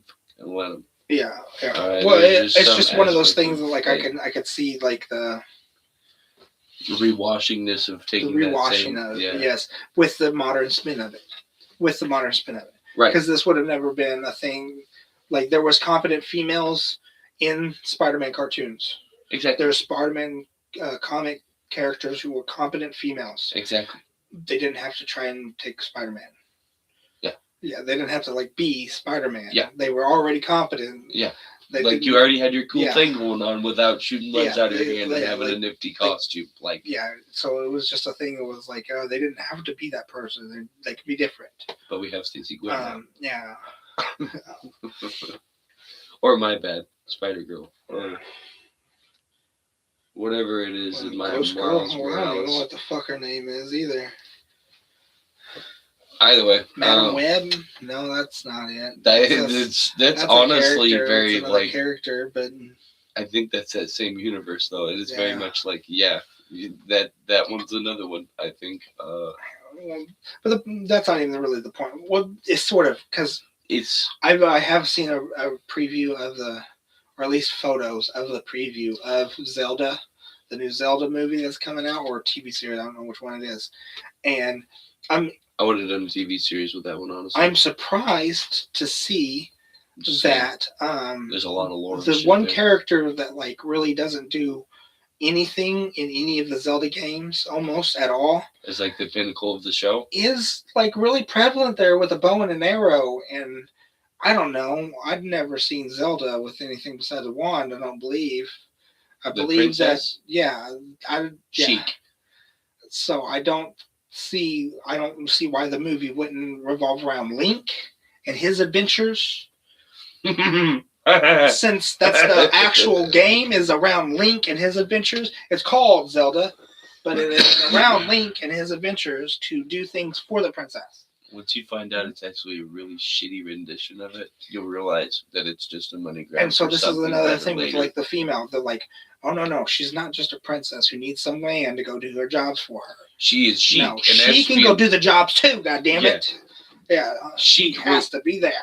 I mean, And she has to change her name and wear listen, disguise. if she helps 50% of the time, if she's 50% of the screen, if she's 50% of the movie, if she's 50% of the writing, awesome, fucking perfect.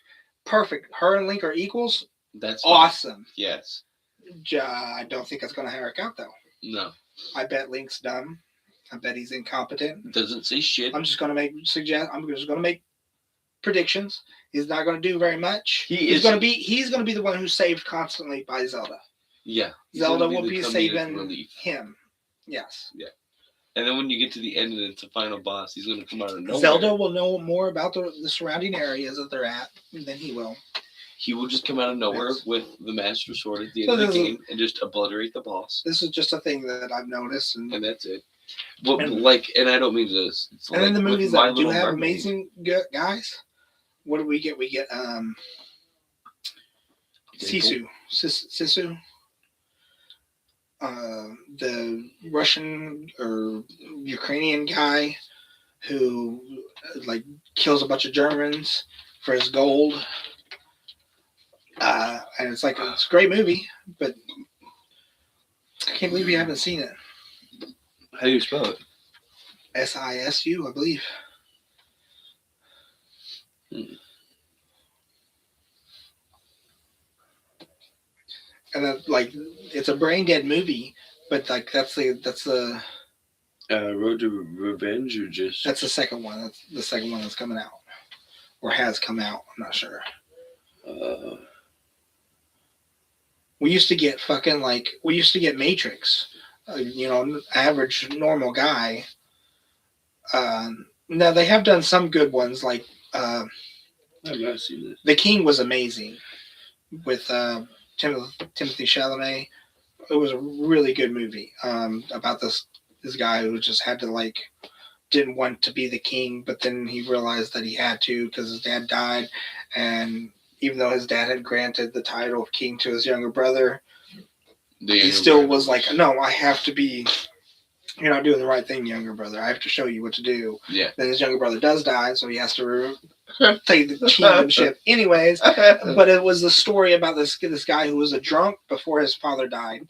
He was just drinking and whoring all the time. His father dies, and he realizes that he's got to grow up. Tries to show his brother right. His brother doesn't take the road, doesn't take it. Still does what he wanted to do. Ends up dying, so he has to become king, and then he has to bring the kingdom back together. And it's this great story about a guy who overcomes his own selfish desires for what needs to happen. Even though he does get good, even though he gets played by his greatest, the final scene is he gets played by his greatest advisor.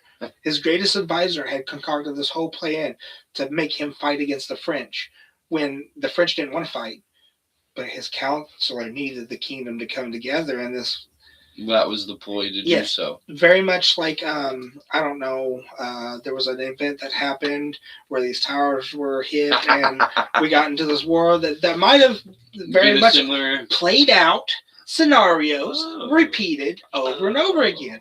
This is what we were talking about. So, but this Renee Good thing that we were talking, I was originally trying to get into. Renee Good, Minneapolis Ice, great transition, right? Yeah, didn't even see it. Whoa. So I'm surprised you haven't heard about this because it's gotten a bunch of media attention. Yeah.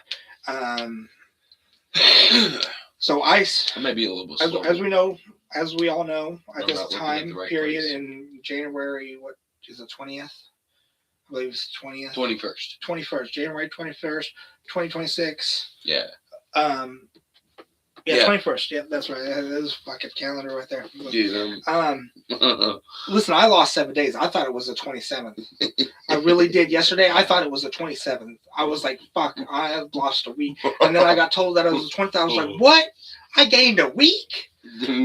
I was like, oh right, I needed that week too because I got shit to do. But damn, I didn't even. that was wild. How did I think that it was that late in the month? Like I really thought, like I was for sure that was the end of January was this week. My brain froze around like January 2nd. Okay. I didn't realize that we were like halfway through the month until January 17th. Yeah. Okay. And I was like, damn, what? And they're like, yeah, it's January 17th. And I'm like, Damn. Damn. I lost a lot of my life just now. Yeah, so Shit. you lost time. I gained time. I lost like 2 weeks. I really feel like a time traveler. I just come back a week from fucking next week. Like I really. I went home and I was like. But as of January 1st, 21st, 2026, Trump has been president for officially 1 year and 1 day. Again? Didn't he have a Except for the second term. Well, this is officially this is his second time he's been the. So 5 years. So during his second term, during his second term, Donald Trump has officially been president for 1 year and 1 day. There you go. During his second term, for his second term. That is 5 years, right? Total, yeah. Total would be I guess exactly 5 years and 1 day. Okay. But I'm talking about this term specifically. His goal was to get immigrants out. He ran on this. Same things that Barack Obama did and George Bush did. Barack Obama actually escalated immigration heavily. Kids in cages. You know that story? Trump putting kids in cages? No. Yeah, that was a well, there. No, I did not. Well, I don't know if you'll know this or not, but okay. There was this whole story about 5 minutes later about Trump. There's a whole story about Trump putting kids in cages, and it was due to immigration. So he was arresting immigrants and then separating them from their kids, as you do criminals. I don't know if anybody's ever been stopped for anything that's like actually criminally and you get arrested. When you get arrested, guess what? You get separated from your kids. That is what happened. They go straight to foster care. Yeah, but there's no selection or. So they're like showing these pictures of these kids in these cages because they're like Donald Trump is doing this. Turns out the pictures were backlogged from Obama's time in office. So these photos that they were using, these stock photos that they were using for the story for Donald Trump was actually taken during Obama. Well, Obamacare was great. I'll tell you that. Yeah. So anyways, Donald Trump ran on immigration was one of his big policies that actually got him elected. And this is just factual. I don't know. This is just factual. Right. So he ran on this, and so now people are being deported. The way they're being deported. And like we just kidnapped you. I'm sorry. Go back to Walla Walla. Yeah, now the way they're being deported may be questionable. I can give that, but he is doing what he promised to do, which was to get rid of illegals. First off, he closed down the border. The border's not open as much as it was, and now he is now removing illegals, like getting them and sending them out. I get you. Now, like they're supposed to be. Now, this is a mass scale operation, which is wild. Bro, you have 4 years. You don't have to do it right now. You don't have to do it all right now. He's like, I'm going to do it. I get it. You can slow it down a little bit. You have 4 years. We have the fastest traveling ever. You don't so I don't understand why he does it. Why he's doing it like so massively and so like we're doing it in this city, in this city, in this city, in this city, in this city, in this city, and this city. Right now. It's like a music concert tour. He's like, we're gonna fucking hit them all. It's ridiculous. And then he's like, also, we're going to bomb Venezuela and steal the president. Yeah, we're going to not only are we going to kick all these illegal immigrants out, but we're going to bring one illegal immigrant back in. We're going to bring the leader of the illegal immigrants right here. We're going to bring this immigrant back to us. So I heard a theory though that Maduro might be an asset This That's is a the president. crazy. Yes, the president that was kidnapped or arrested, that he might actually be an asset, and that he's going to admit to. This is what I've heard. Um, He gathers them all in one camp, and this he was stands on on. the balcony with the president, This and was he's on like, Kurt Metzger's Derp with Kurt. "You leave him, I With fucking kill him." who was his name? Blow his Some brains out. some professor, some Asian professor guy. Um, Fuck, I can't remember what his name was. But he was talking about. He said that Maduro was an asset. So look for this too. This might be a clip that eventually be called, because I heard it from somebody else, and I'm just repeating it on a smaller channel, but still repeating it. Maduro's going to admit to helping steal the 2020 election. And then what's going to happen is that Trump's going to pardon him, because he's going to cooperate with the investigation into the stolen 2020 election that Trump says is stolen. Now, I don't you mean to know. tell me that I don't know, and I don't really care, because we're living right now, right. Not back in 2020, so I don't give a shit. Exactly. But it's happened. Get over it. Exactly. It's not like a murder to where like somebody's life was stolen. 13 members of the military did lose their life in Afghanistan.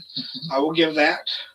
That is fucked up. that is. So that might be something that does need to be investigated if it is a stolen election. But honestly, I don't care if the election was stolen on a personal scale. Now, in a justice sense, it's not going to change my life right now. If we find out it was stolen somehow, some way that we don't know, definitely prosecute whoever is responsible. Hold for them accountable. Afghanistan and those deaths. Yeah, because that is definitely something that they directly contributed to in the act of getting Biden into office. But exactly. Trump would not have done it that way.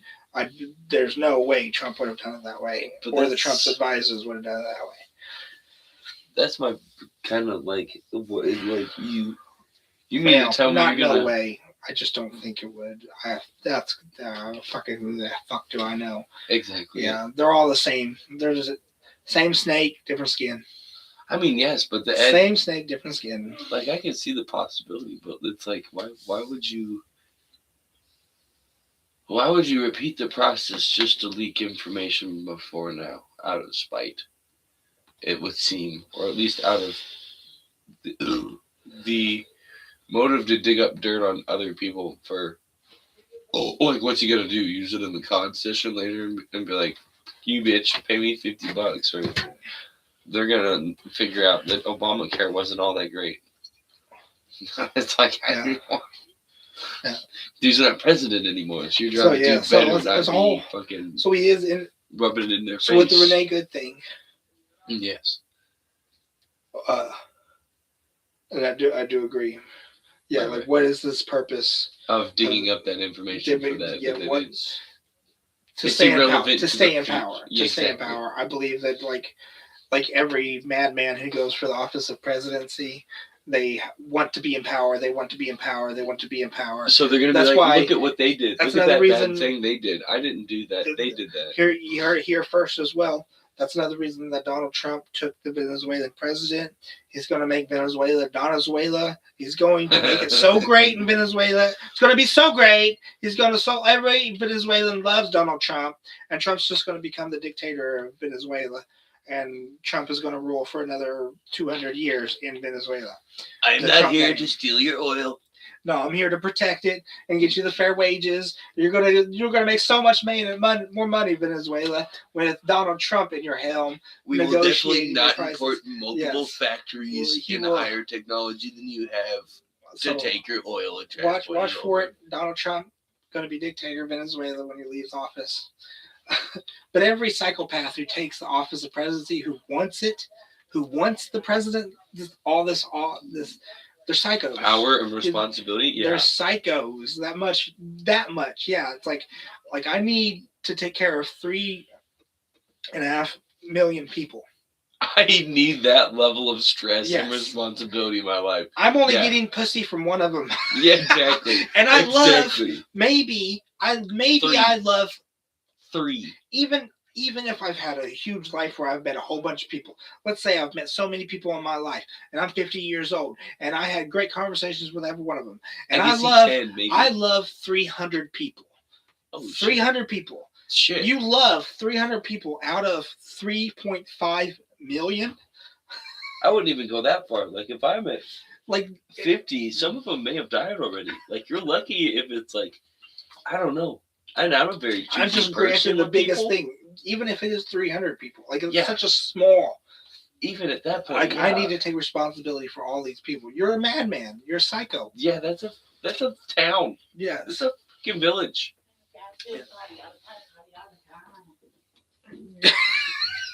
All right. Party all the time, he said. But But yeah, it's like I don't. What the fuck is wrong with you to be like, I need to be the person yeah, to rule the world, and it's like no, yeah. no. You So, want if I become but president, I'm sending a nuke to each continent. Okay, we are all going to the afterlife, and God will rule us Let's see. over. All I right. would do something like it would be kind of stupid, but it would also be like the greatest. Like fuck you to everything. Or everything's gonna be free. Send a nuke, and no but one's... not in the aspect of blowing up every country, but just every country that doesn't have a nuke. Send them a nuke so they can they have a nuke now.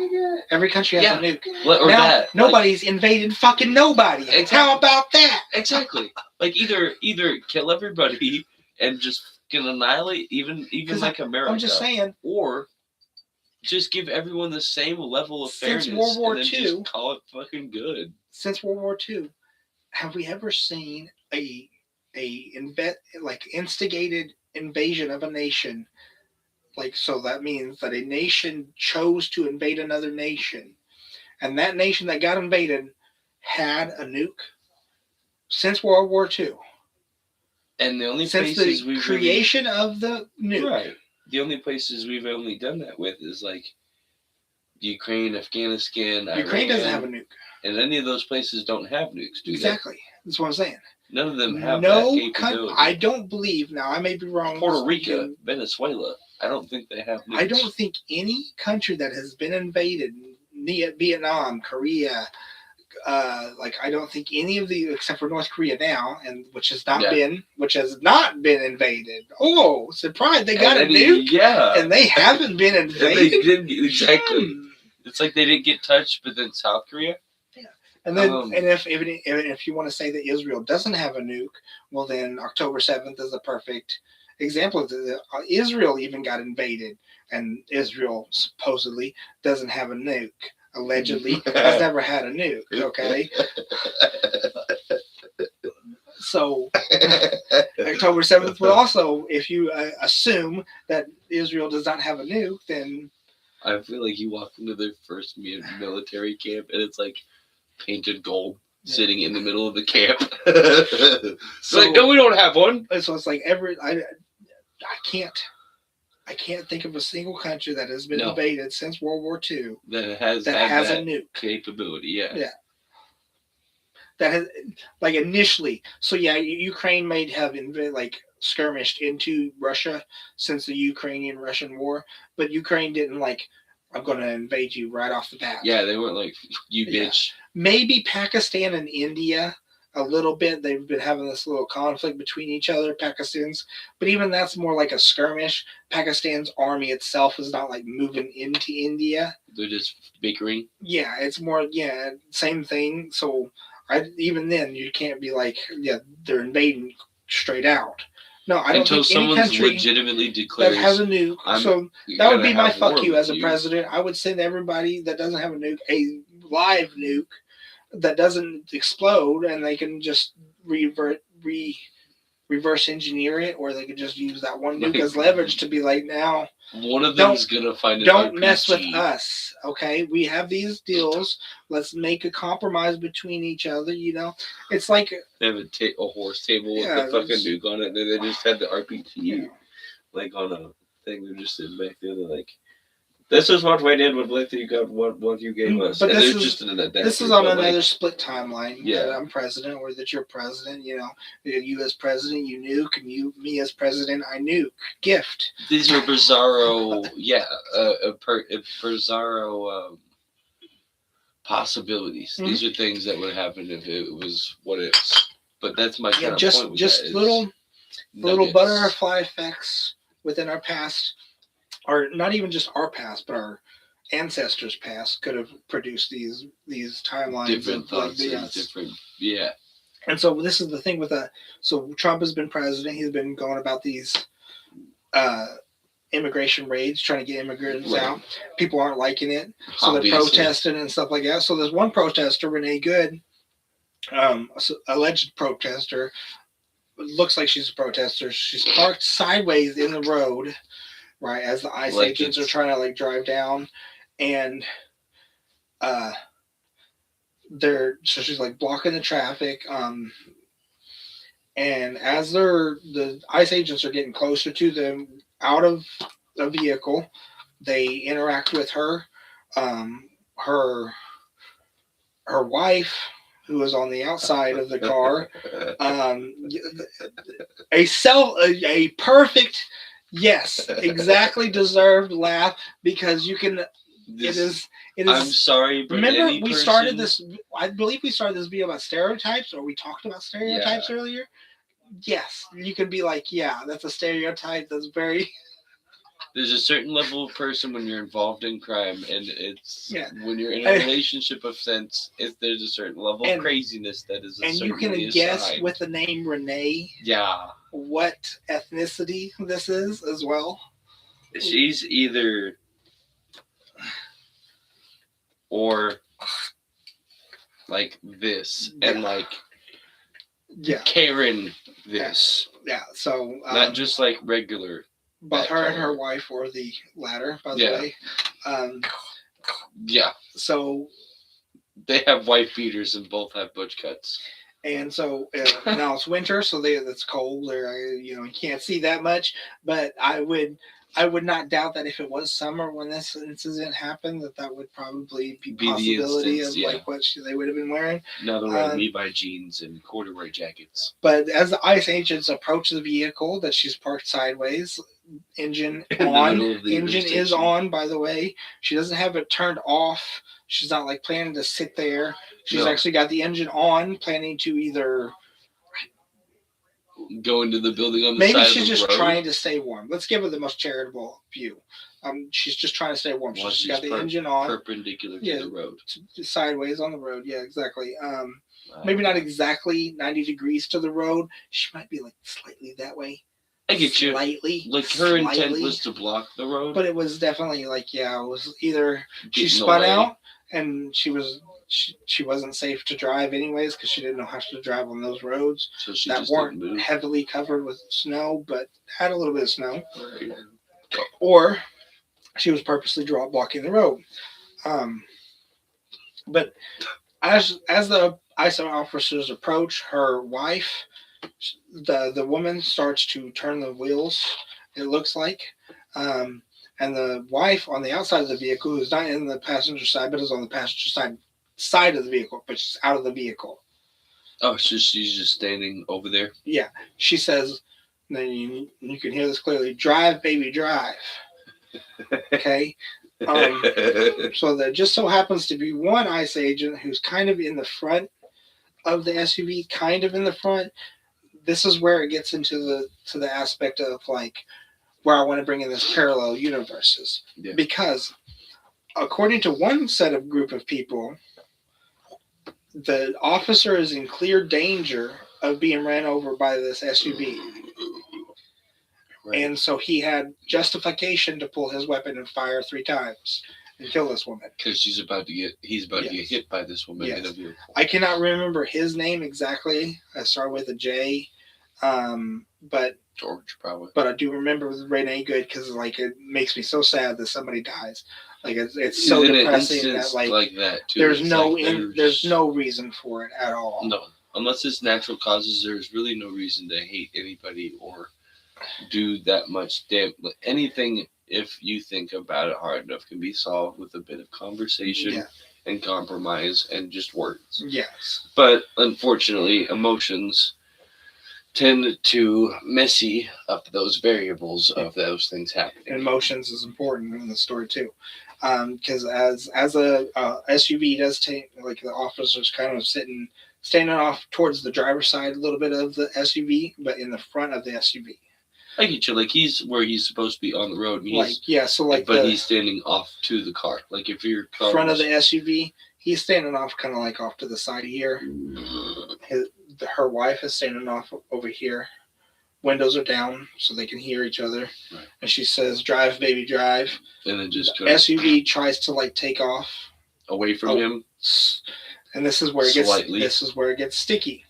Because to some people, and it gets into the conversation of the parallel timelines, I've heard a theory about that this kind of reinforces to me, is that according to some people, he was not in danger. She had her wheels turned enough to where she wouldn't have hit him. And so there was no reason for him to fire 3 rounds and kill her. Okay. Okay. Possibly. But again, like we said, that intention may not have been clear from where he was. Yeah. And so there's other people who see this video and are like, no, he's in clear danger. That SUV could run him over and kill him easily. He had justification to fire 3 rounds and kill this woman. Could. I would, if it was me, I wouldn't have fired to kill. I mean, I know you're an officer and you're trained to wield the weapon, but like you're not gonna like fucking Top Gun Maverick, like aim through the steering wheel at their kidney in the right place that's gonna immobilize them to where they're paralyzed. But like maybe aim for the shoulders. Yeah. But before you just kind of fucking put a knee. I don't think it was a headshot. I believe it was chest shots that ended up killing. Okay. So, like, I believe it was center of mass. This is something I'd have to look at. Like research, and you'd have to. Yeah, see, I would assume that he like shoot to kill. How good of a marksman could he possibly be under the stress like that to hit her in the head? I bet he hit her 3 times in the chest and took her lungs out and probably her heart. Yeah, and like pretty much just like she wasn't able to survive until the ambulance got there. And then the ambulance just happened to not she's get there just soon dead. enough. Yeah, she's dead at that point because she's bled out. Her lungs have collapsed. Her heart's dead. It's not pumping no more. The blood's been pumping out all through our body. Yeah, I don't know the scenarios or the specifics. Particular details of it, but. And I don't even know what's right or wrong because like part of me, this is part of like part of me is like I would have just jumped and like gotten hit by the car, but not tried to take her life. Yeah, just like rolled with it and went gracefully. Yeah, and I would have been like, now she's got to go to prison for sure or jail because she just tried to kill a federal officer with her vehicle. But I don't think I would have pulled the gun and tried to shoot her. At the same time, though, this officer who is charged with it had been hit and drugged by another vehicle before in his service. So then again, that gets down to the emotional thing. Yeah, he's got this trauma from being hit before. So that for him, so as soon as he's seen the vehicle starting to go forward, he's like, "Not again, not again." Defense mechanism. He's like, I'm not going to get fucking slammed. Or so it's like I can't really say that he's wrong. Legally. Possibly. I don't see no question. He's not wrong. Yeah. Legally, even if she didn't, even if she wasn't going to hit him, of not hitting. From his perspective, it does not. From his perspective, it was self-defense. It does not matter about anybody else's. Not her intentions. He was in danger. That's all that matters. If he thought he was in danger, and apparently, from what I've seen, again, this is something I'd have to research more, and I'm not bringing this up because I understand the story. Right. I think he had internal bleeding after this as well. That is, and so he did get hit slightly. Probably not terrible. Internal bleeding could be a bruise on your kidney. Legitimately, he could have busted a blood vessel. That is internal bleeding. You know, like that is what a bruise is internal bleeding. Yeah. So it's like, what? That's why I don't know for sure. Exactly. I'm not bringing it up because I understand the story. I'm bringing it up because the viewpoint of the people who have seen the same exact videos. Like numerous times. Yes. One group of people are like, he's clearly not in danger at all. There's no reason he should have shot. There's one group of people who are like, no, he's clearly in danger. And I cannot just go down to ideologically, like one group supports ICE and one group does not support ICE. Because I have to believe that some of these people that I see are like genuinely looking at reality and just trying to tell the truth Yeah. about what reality is. Like they're not like ICE is bad. I Yeah. don't like them. Yeah. It is very much like, well, and he I would was just standing close I enough. just have to have or- this hope for humanity that like people look at these videos. I look at the video and I because I did have a mixed perspective. I looked at the video and I was like, kind of looks like he's in danger. I kind of understand why he shot. And then I look at it from again, and I hear another perspective about it, and I'm like, I understand. I get what you're saying. I can connect the dots where you I see came where to. she does her wheel does turn from this angle to this angle to where she's like trying to pull away from Within him. a soon enough distance to do like Morally, is he right for shooting her? It's a gray area for me. I have to be like, I don't think I would do it, but I don't think that I can condemn him as a human for doing it. It's one of those things where it's like it's you legally, he's fine. Honestly. Legally, when it comes down to it, self-defense is where you think your life is in danger. If he thought his life was in danger, even if it was because of past trauma, like it doesn't matter. Like the lady could have been 40 feet away from him, and still and like turned. Was definitely not that far. Yeah, it was more like 4 feet, maybe. That's kind of what I was thinking as well. It was like this very dude's close. Like within arm reach. Yeah, he's in the middle of the road, and she's like turning this way, so he's like maybe 3 to 4 feet away from her at most. And then drive, baby, drive. This is the big thing. Drive, baby, drive. You hear from one woman, and then the car takes off, and you're like, oh shit. So I can't condemn him morally. Legally, it doesn't seem like he's. There's only a few things you can assume from something like that, especially when she yells something like that. Either she is trying to get her to get away from the situation for a particular reason, or they got you where they wanted you, and this was now. I should also point this out that but as the ICE officer say, get out of the vehicle, get out of the vehicle now, drive, baby, drive. That's after the point you've been told to get out of the vehicle. And stop. Okay. You are resisting. So this is where I will state my personal opinion.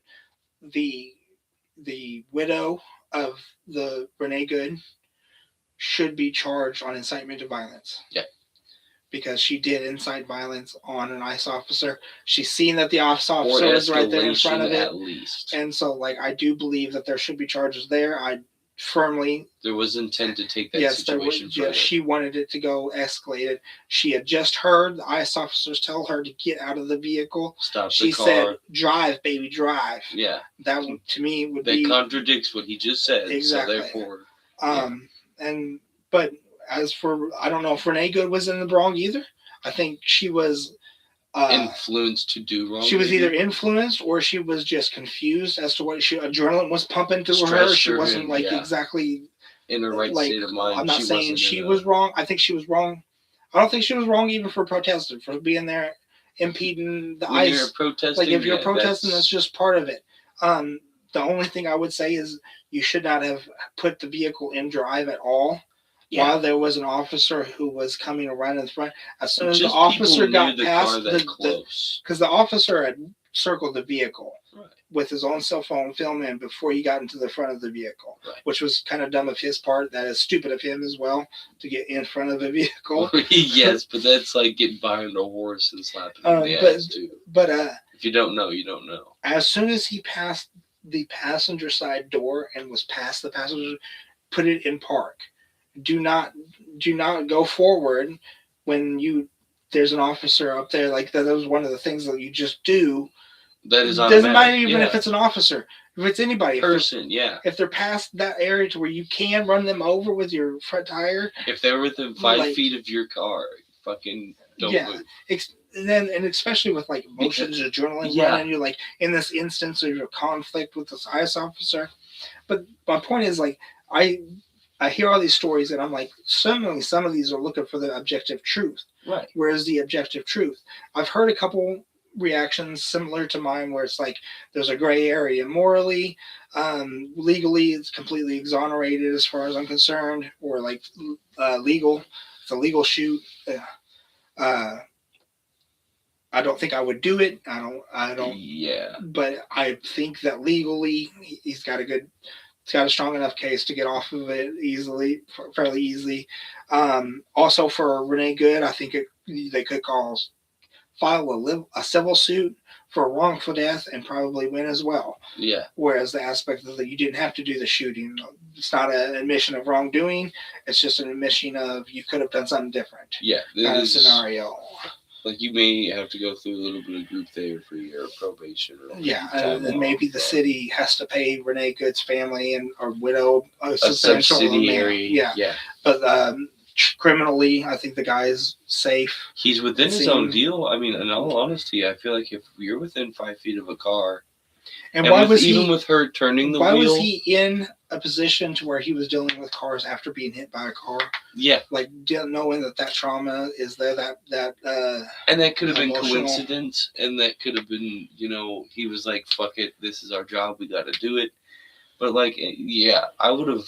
I don't know. I would have either called backup or just in general. But it like, yeah, you're.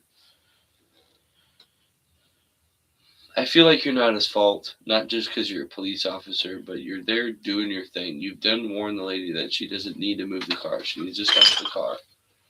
And then you are within 5 feet of it. You did circle the car and videotape it, so that is your fault, your deal. But that is DMD striking distance, by the way. 5 feet. Yeah. Yeah. Just a little fun fact for the day, yeah. But like as the person in the car, it's like, okay, now, hey, I should probably just shut this off and put it in park and then talk to them, figure out what this is, and then go on about my business. Mm-hmm. But again, you didn't do that. So, and you followed the directions of your dumbass other half beside you. So, and even if you did make the intention to turn off or turn the wheel away from them, it's like you've... Or maybe even she meant to hit the brake, but she accidentally hit the gas. Exactly. And like so it was just a pure acts of miscommunication with her, just, too. Exactly. She did nothing wrong, necessarily. She just made a mistake or something like that. And it just was that... I firmly believe that that's a possibility. Blunders happen. Yeah, and that she lost. That's why I know her name, Renee Good, because I'm like, I remember these. It's unnecessary. It could have been very much a... Well, I remember her name forever. Fuck no, goddamn no. But I remember her name right now. Remember it for a few weeks because I'm like, man, she didn't need to die. That unnecessary. I feel so sad for her, her potential, her family, her widow. Even the guy who shot her, because he has to deal with the trauma of killing somebody now. Yeah. And damn. And it's not the simple fact of just killing him. It's unnecessary. It's just the fact that it's like, fuck, I could have avoided this. Now he's always going to question, did I have to do that? Yeah, I might not have had to do that. Like, people are going to see him in public, and they're going to be like, you monster, and he's going to... Like, please talk to people, get help, what have you. Please don't do what we're talking about. But it could very well get to the point where he's like, I don't know what to do. And then he's just, and then there's no more after that. Yep. Ends himself, yep. But it's very much but that's my kind of point with it. It's like, he thought he was in danger, so he's not wrong. He followed the deal. And with him being in that incident with it beforehand, even if it wasn't the case, and the procedure of things that went down that way, and you can only assume so many things when you've told someone to stop the car, and then that other person is like, nah, motherfucker, drive, get the fuck out of here. It's either, well, they're going to go through you, go around you, or they're not going to go anywhere because they put it in park. But since the possibility of them putting in a park and stopped is now less likely because they're going to be probably anxious and bent up and stressed out by the fact that they've got two contradicting directions and they don't know which one to focus on. So they're going to pick the one that, which for whatever reason, it could be because they favor that other person over the other one. They could have favored the authority of the cop over the other one and stopped and what have you. But for whatever reason they didn't. So now that narrows down the choices to either we try and get out of the situation and not hurt people and still go and move the car, or we hit somebody and we take the consequences of that. So that's probably the thought that's running through that guy's head, and him being on the outside of it and just seeing a car move. That's gonna narrow his thoughts down to the okay, well, it's I gotta stop them because they're probably gonna hit me because they're whether or not he saw the tire move, that car would have probably you're within 5 feet. That car would have to veer like you'd have to have You can see when that somebody's steering walking wheel. towards you, and Yes. so it's like They're right there. seeing, They know that you're there, so that you're seeing them moving. You see them moving exactly as the like tire, there's no like, as a driver. There is either I hit this person I can clearly see here, or I turn my steering wheel as far as it will go until it fucking does the gunk and you hear your steering column hit the other fucking side, and then you go. Or you don't do that and you do it as you're fucking pushing on the gas. But unless there is like a enough time for one to assess the fact that the car is turning, and a big enough difference in the car turning one direction or another, whether it's towards you or not, is the variables of that. And in all honesty, it's 5 feet. You can only turn so much in 5 feet, even with it veered all the way that way. And with an SUV, Exactly, that's a larger turn radius. That's bigger wire, bigger tire. Distance that so way. Even if you don't hit them with the front tire, you can still whip maybe hit them with the back. Exactly. If you don't hit them just with the back ass end of the actual car itself, you know what I mean? Not just the tire. Yeah.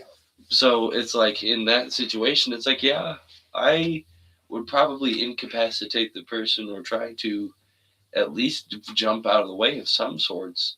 It's like I'll accept death when it comes. So if I get hit, I get hit. But I don't think shooting the person would be my first, question either. But I'm not going to judge him and be like, that's wrong, because there's multiple different variables so in the there's so much gray there to very well pinpoint down,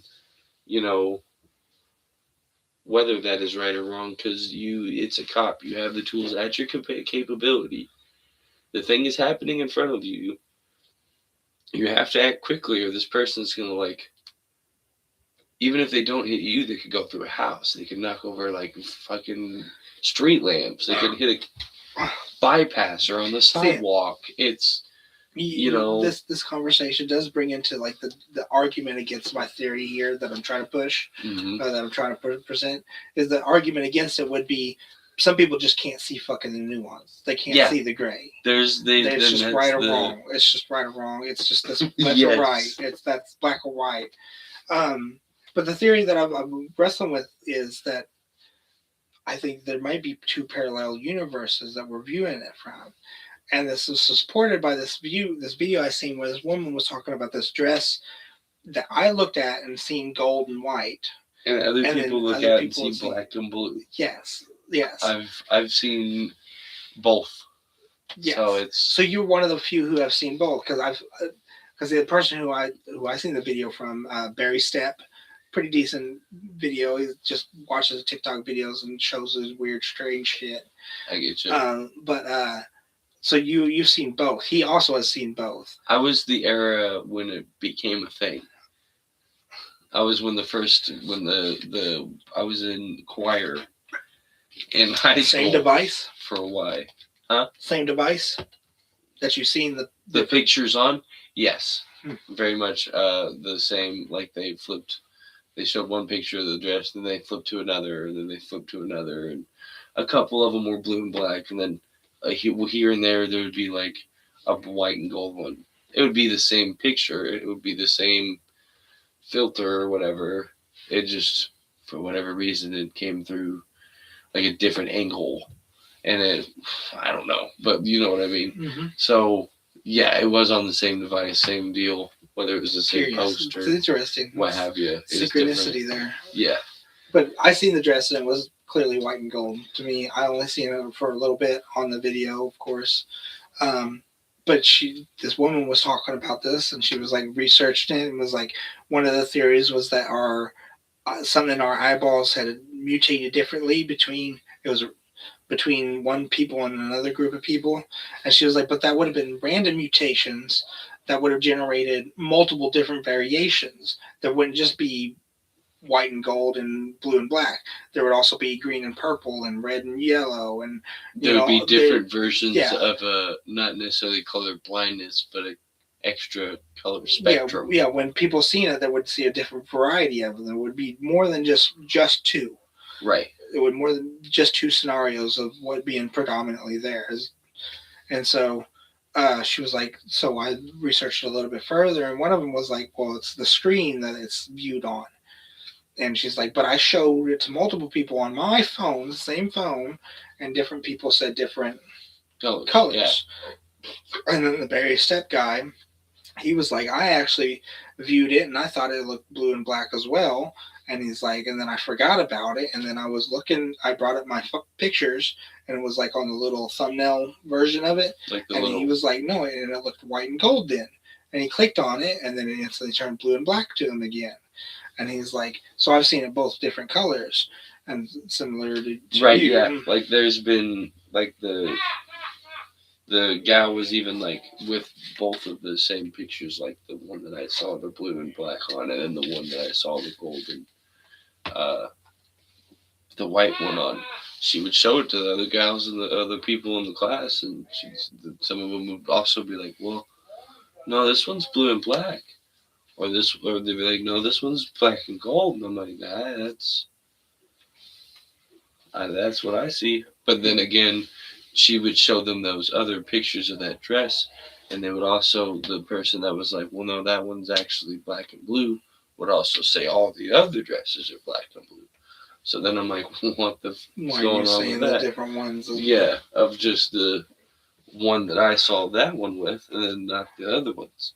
But then I guess, like you said, I don't know if it's a genetic mutation or just a possible way of like medium. So maybe we have an extra layer of like skin on our fucking eye, or the So skin in our eye is a different like tissue grain, so it refracts the light differently.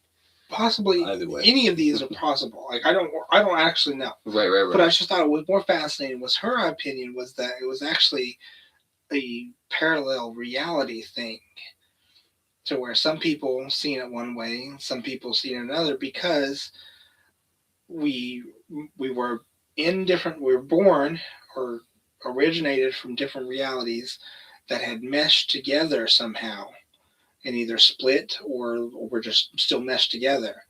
And so we see it differently than one another. Even though we are in the same reality, we're seeing the same reality, but because of the slight shift that you had in your reality beforehand, yes, you see it in one way, and then I see it another way because of I'm from this original reality. I get something you. Like that. It's like they explain in the movies and what have you. It's very much like we're on the same plane of existence, same dimension. It is just a different level of that dimension, but that different level is really just just time, an overlay of that, the actual reality of the situation, undiscriminate to the point of view or bias of a single. And it could be for any different. It could be dimensional realities. Mm-hmm. It could be spatial, or it could be I don't know what they call time exactly. Chronological, temporal. There we go. Temporal. It could be temporal differences. Right. Um, and so her theory was that like the timelines had split probably around, her theory was 2012 when the CERN particle collider was created. This is I believe a 12 to 14 mile fucking particle, shoots it around almost at the speed of light, slam things together, potentially making, so I've heard multiple theories, potentially making miniature black holes. They did discover what they call the God particle, the Higgs boson, which was by the way, predicted in Simpsons. So they're Predicted in Simpsons years before.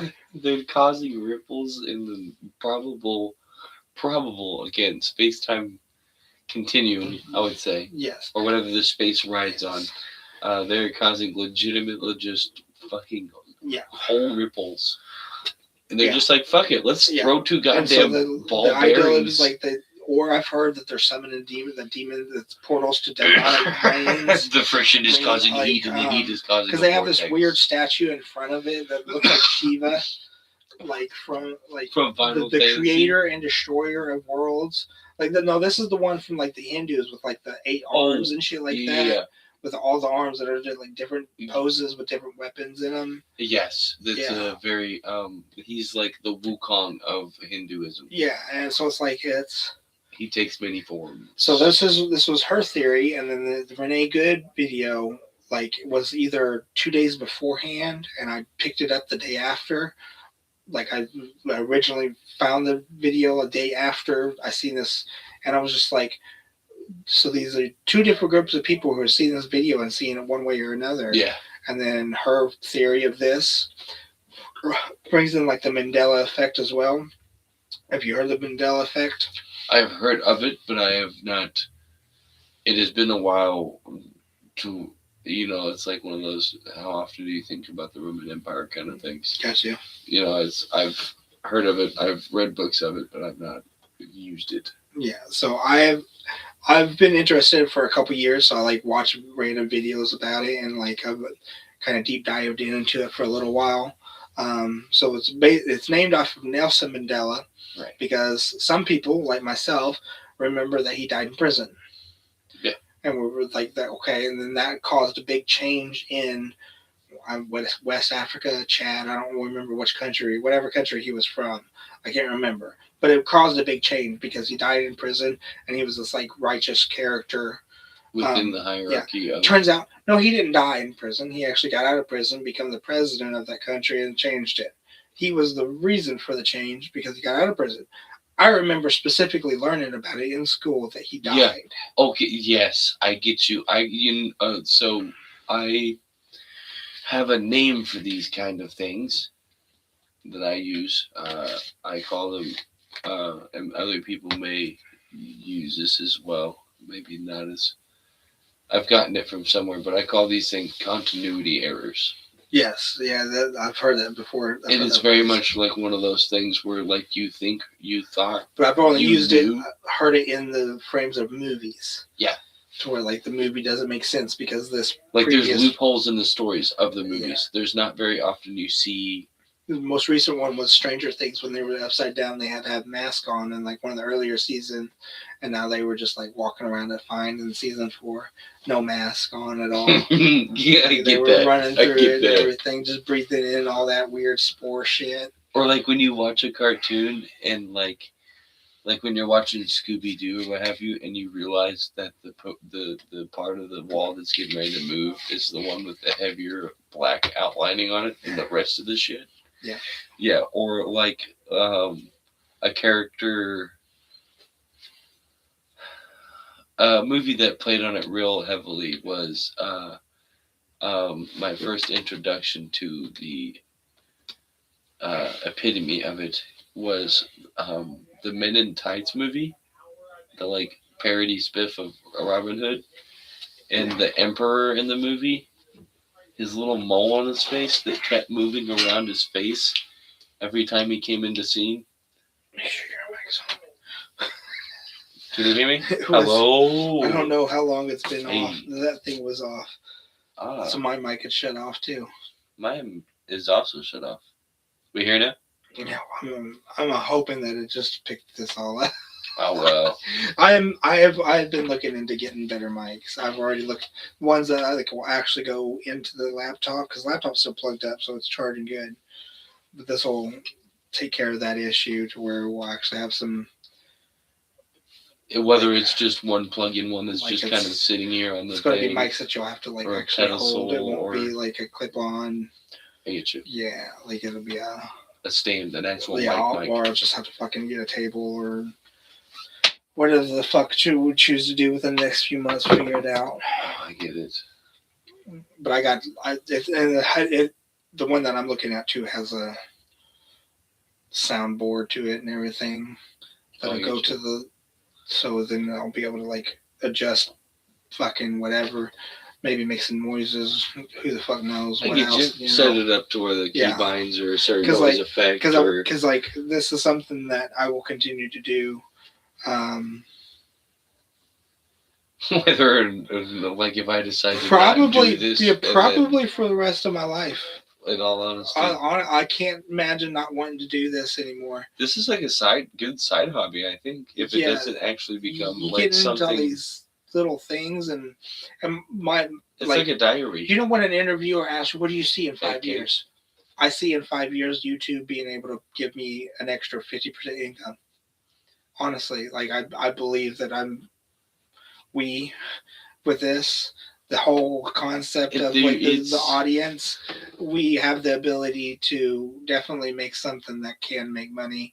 Not a whole lot of money. Yeah, like but it's money not going to be to our where, greatest And success. when I but say it will be 50%, a success. I'm not just saying 50% for me. I'm 50% for me, 50% of you of what we make at Casey's.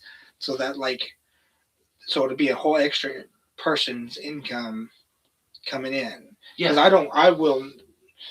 I'll say it now. It's on record, like, a video record, 50-50. It's a 50-50 split on everything. yeah, I don't ever, well, I can understand. I would appreciate that. Yeah, yeah. As very much as far as the work goes, it's kind of why I'm like, okay, I got to bring some kind of topics. I got to bring some kind of stuff. Like it's if you're gonna get 50% of the reward, you're gonna put in 50% of the work. Yeah. I mean, I'm not even so with the topics issues like that. I understand that I will come up with so much more. I've got pages. You've been around longer than I have and known this more is things 10 than years. I have. 10 years that I'm into this, and also I just have this. There's gonna be more prevalent shit that I'll probably bring to the table where I'm like, did you know that this happened today? Like with the Hoosier game. Yeah, yes. Like just kind of real quick, it's like they. I had no clue that we were fucking. Yeah, I didn't either until a couple days ago, and they're like, Hoosiers won today. The college football team, the Hoosiers. Which a little shout out and congratulations to them. They won their first. No, I'm not pointing out. They won their first national championship with a perfect 16-0 season game. They have not won.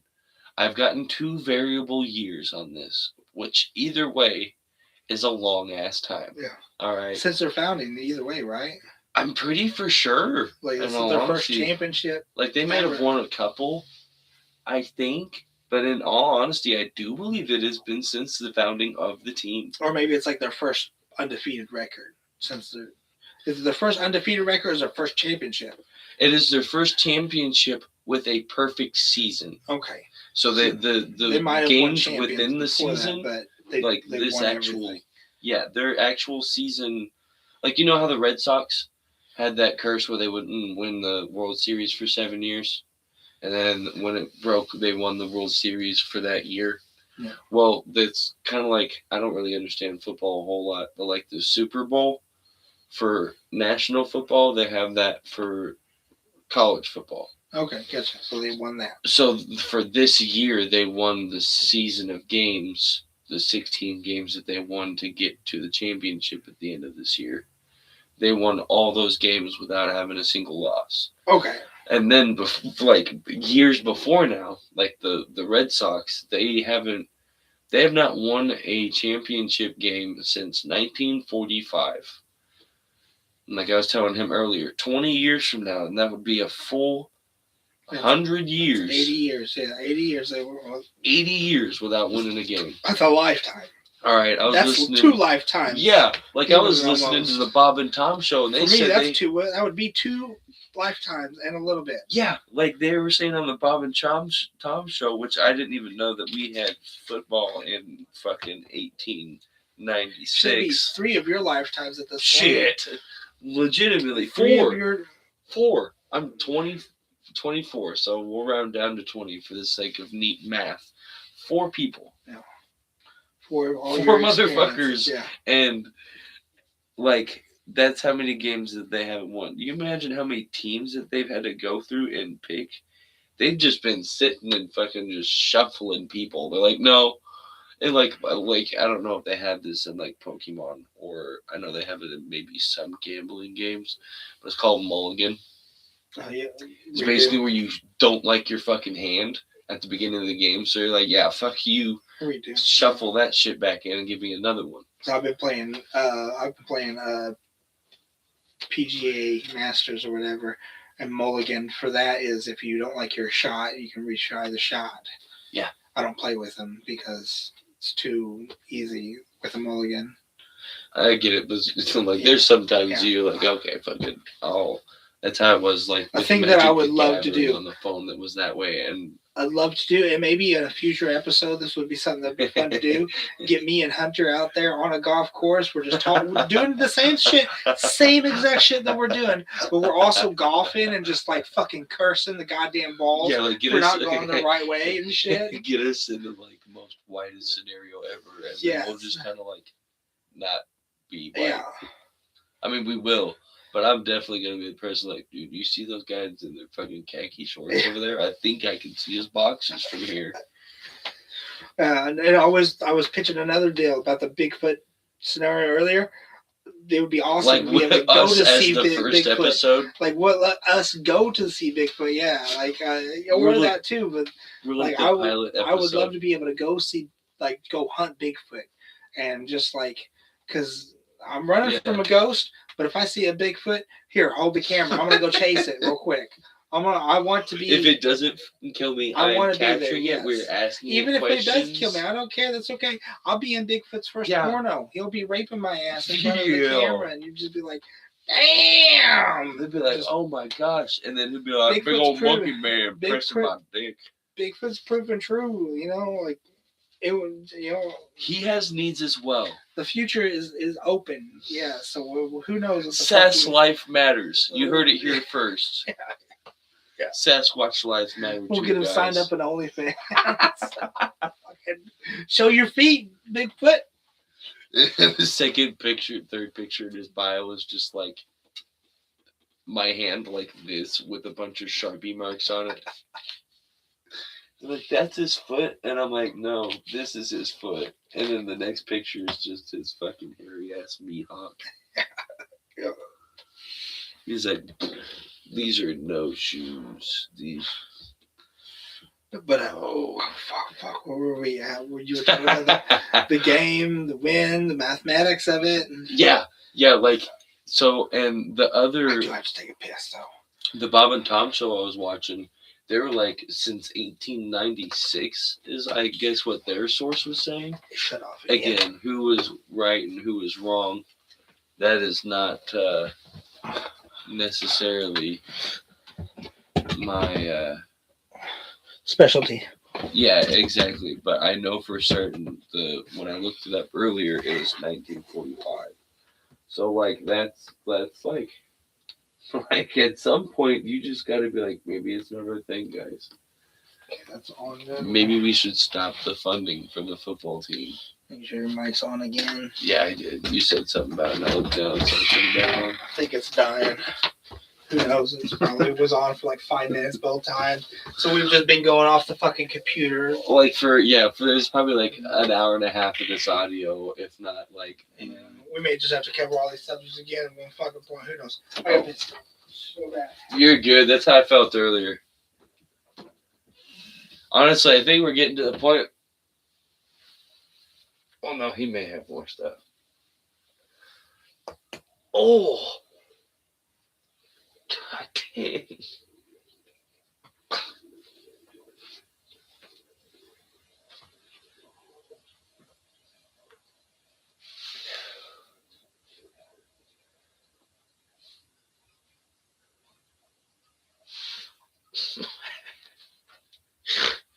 Yeah, sorry viewers, you just got to see me adjust myself. I'm sorry. My bad.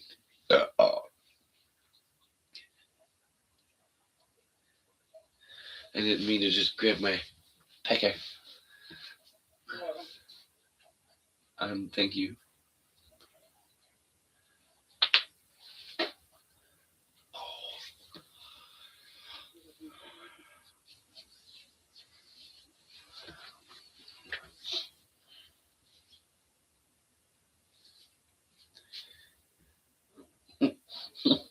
It's really close.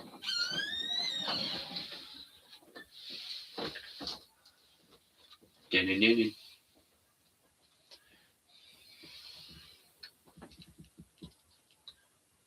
Yeah, well, we gotta run. We gotta run.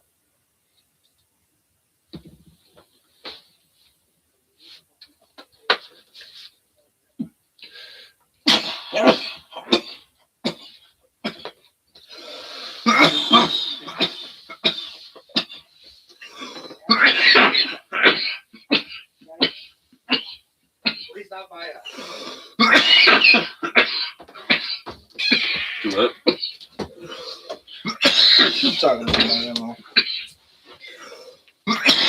Yeah, I'll see if I can take that camera. I'll see how much it's gonna be. I'll try to get that before the next episode. Get that fucking mic and shit. No, so I was watching something that was like the things that you think about in your quiet moments are the things that are important to you. And I was like trying to think about like the things that I really do think about. My kids, all three of them. The people that are like directly around me that I like really. So I have a really weird thought about death. Like I think about death constantly, all the fucking time. So it's like it's a really big deal to me. It's like what's going to happen after I'm dead. I feel What like am I going to everyone should remember have with? And so the people around me, I like the ideal of like who's going to be there at my funeral. What are they going to say about me? How are they going to react to my death? Is extremely important to me. And to then an extent. No, Probably a little bit further than like, mine. Because like my biggest inspiration to start writing in the first place, like the poetry and stuff, was Edgar Allan Poe, and one of my big inspirations for him was like even after his death, he wasn't big when he died. Nobody really cared about him when he died, and now people like he inspired me. Yeah. So if he inspired me, who knows how many other people he's inspired at that point. He was big enough to where he's taught in English classes in high school to this day. Yeah. Edgar Allan Poe's name is well known to everybody in English at all. And this dude, and he was like penniless. This was like early 1800s. He was a penniless drunkard in about 1804. Yeah, it was 1820.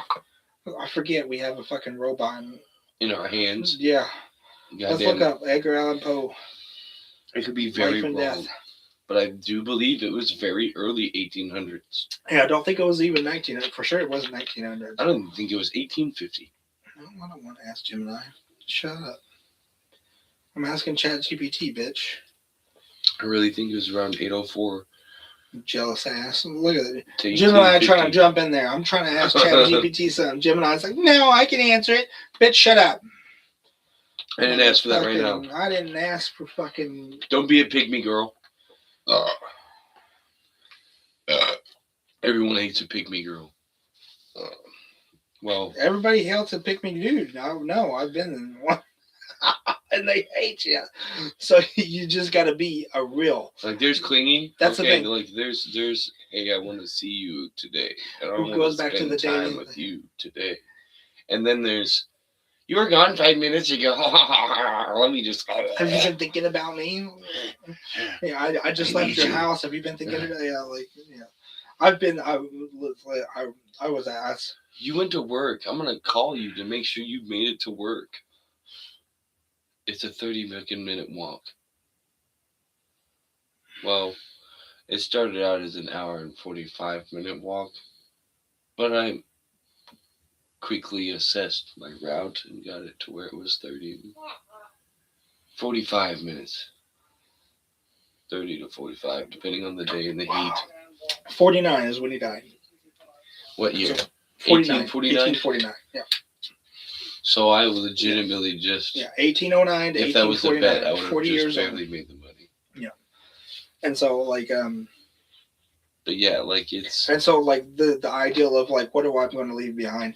That's why another reason I really do like to physically write down my poems on paper is because if I was to die tomorrow, my kids have to go through my belongings, they see that. and my ex-wife will have to go through my belongings, and my father, and they all know that I write.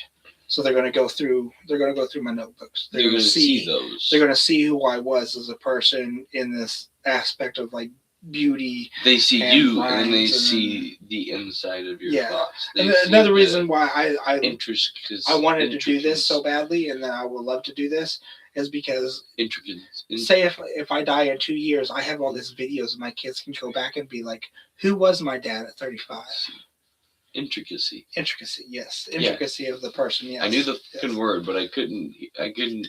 I wouldn't. It's either way. I tried to say it, but the yeah. words. It was not. And like I have so much writings like between here and where I live that like if I was to die tomorrow, I honestly I believe this 100% because I have this egotistical view, Mm. but it's not an egotistical view because I have only ever been told my entire life by every fucking body that I've ever read my poetry to in my entire goddamn life. Nobody, only one person, and my stepdad has been like, it's kind of repetitive, and I agreed with him, and I said, you know what, you're right.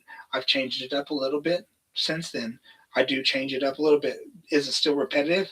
Absolutely. You know why? Because fucking there's only so many goddamn words you can rhyme that make Exact. sense with a story that makes like that can Yes. tell a story that can Yeah. tell something. Like there's, and I understand This story with that has love and dove and above and all that has a rhyme in this gruff. poem might not hit this person, but this other poem that has the same exact rhymes just in a different framework, in a different wording, In a might different hit this tempo. person, and they'd be like, "Yes, I love poetry now, and this Exactly. is what I want." And that's so I have this egotistical view that might not be egotistical. I don't fucking know, and I don't care because I believe Confident. confident. There you go. I'm confident that I'm a great fucking writer.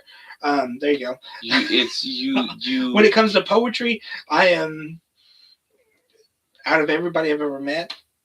Well, top tier. that's like me Period. saying I'm There you go. confident that I can smack a nail through a board Yeah, or that I can ride a bike. yeah. It's just one And of this those goes things this when goes to you high know school. The people that I met in school when you in know English that you can class, like do I it, yeah. was a better writer than everybody when it comes to poetry.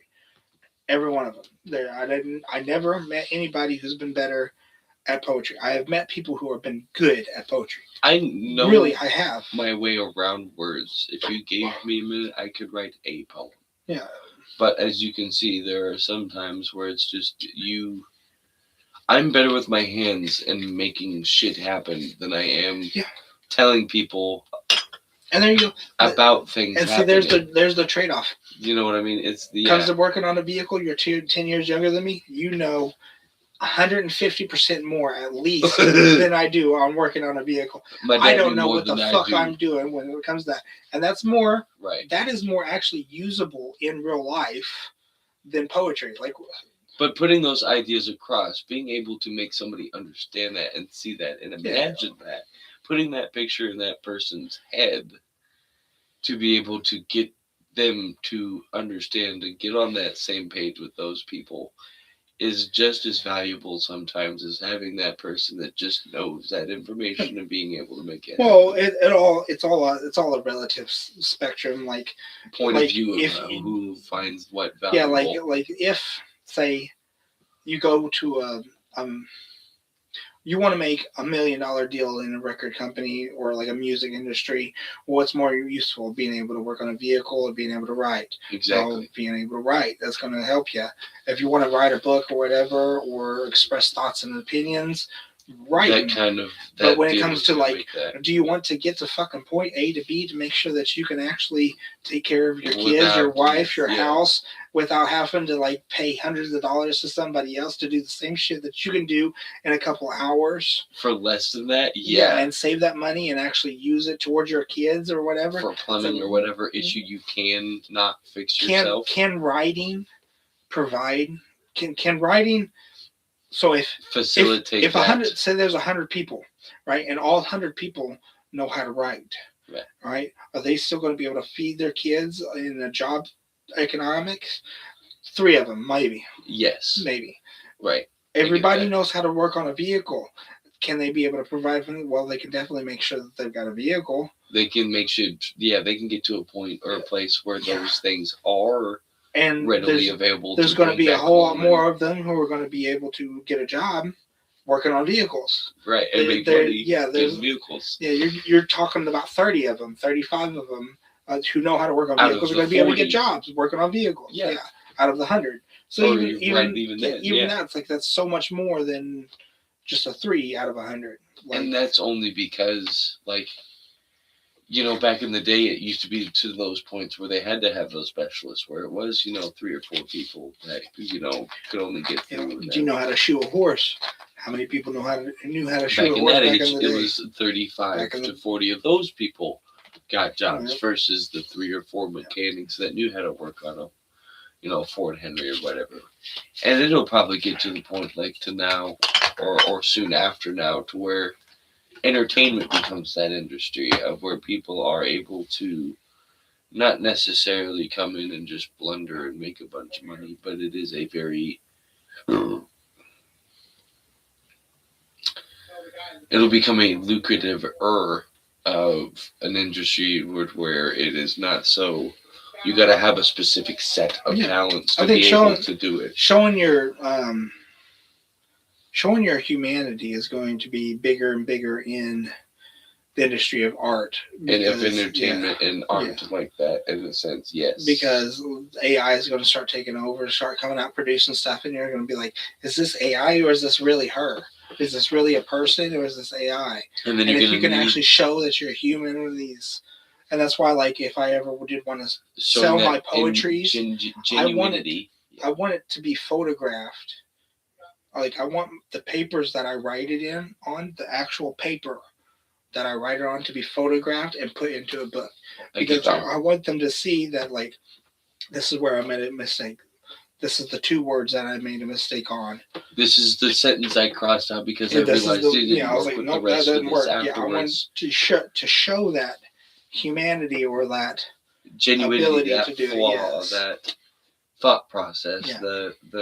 I get you. It is very much this just appeared here because you put this prompt in, and now you have this persona or this character or this prompt that has produced itself generically or randomly computer generized in front of you. It is just a thought process, just a analytical logistic. I think the process of making a song for a person, for an artist, will actually become the content, not just the song itself, but the process of making the song will become the content in which they actually make money. Showing, like, this is the mistakes that I made. Like with the movies or the factories where they do like with History Channel and they do how the Porsche's made. Yes. Or with the Avatar movies prove or some of the others. Prove that you're not fake. Prove. It's that kind of thing. Is like, I can see that you're not fake. You were actually really trying to do this song. Right. You might have used a little bit of CGI to fluff up the background noise, but this is your vocal. And this is one of the reasons that I would like to make a suggestion now to you and to the audience, because this is my opinion of what should be done. Everything that we do is a live, unedited kind of situation. Yeah. To where we may block out the camera to where they don't see us. Right. But for for pretty much everything is set to, like, we don't show you just what we want you to see. We show you the entire raw edition of what it goes behind the scenes. Yeah, so don't put on a persona of some sort of extent. Yes. For the audience or for YouTube or for the algorithms of what could be watching us. Because I do believe that, like, the process of, like, so, like, even I see Joe Rogan, I'm watching Joe Rogan, I'm watching Jesse Michaels, all these podcasters and stuff like that, and it definitely seems, even on the Joe Rogan, especially on the Joe Rogan episodes here lately, like, they'll go to the bathroom and they'll just cut the camera, and so you don't see what happens between that. Oh yeah, like I'm. And I kind of understand, kind of understand privacy. They're not gonna really, if there's no need to. There's That's not what you're there for. You're Yeah. there for the connection of Joe Rogan and whatever Yeah. person is there. But in that same extent, like we do when we go to the bathroom and we still kind of talk or whatever, or do what have you, those moments of Kids coming in here, yeah, like that it's could part be of the humanity that that I'm is that I'm that kind of getting believer, to. that kind of Is that like as we're starting out, so right. because again, like I talked about earlier, whether I the mean, even after we whether it started picked out, up or not, like I plan to probably do this for the rest of my life. yeah, I really do. I don't see why I would ever want to quit. like And I so don't see this. I'm looking further in the future of like when everything comes out with this AI shit and all this. Like people, what is people going to want? They're going to want human connection. They're Right. not going to get it. They're going to have this robotic, this AI. They're gonna have this filtered, this soulless, this Yes. anatomical, this Yes. monotonous Yeah, and we're kind of. we're trying to jump in here into the podcast area, like almost the downslope a little bit. Like it seemed like it probably peaked 2-3 years ago after COVID kind of We're situation. probably a little late to the party as Yes, far as it goes but with that. But that's why I like the style that we bring in the aspect of that. It's like completely open conversation where we're more than looking forward to like doing like wild things like Bigfoot hunting yeah, to there's fucking the golfing while we're doing this Right. shit. Like there's so much an open end.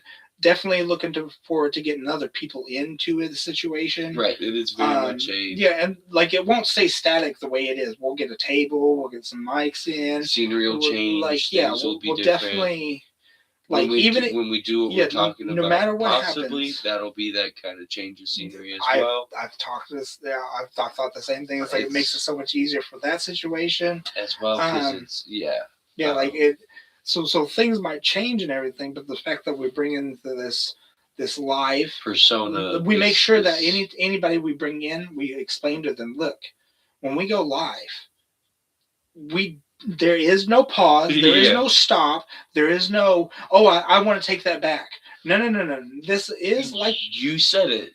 this It is live happens. television. This is essentially live television is what we're trying to do in the aspect of conversation. Yeah. It's live television conversations, deep, long form conversations that are completely live. You don't get to edit shit out. I don't care what you said. I understand you don't want this to go out. Shouldn't have said it. Shouldn't have put it up. Yeah, exactly. I'm sorry. You're gonna have to like if we do get people on here that are like say they're like bigger personalities, say we get bigger and we get bigger personalities, we're gonna make a sign of the cause that says, look, anything you bring up on the show is it's up there. It's yeah, gonna yeah. be up It's there. like You can walk it back during the live show, and then it'll be posted in its entirety, no edits.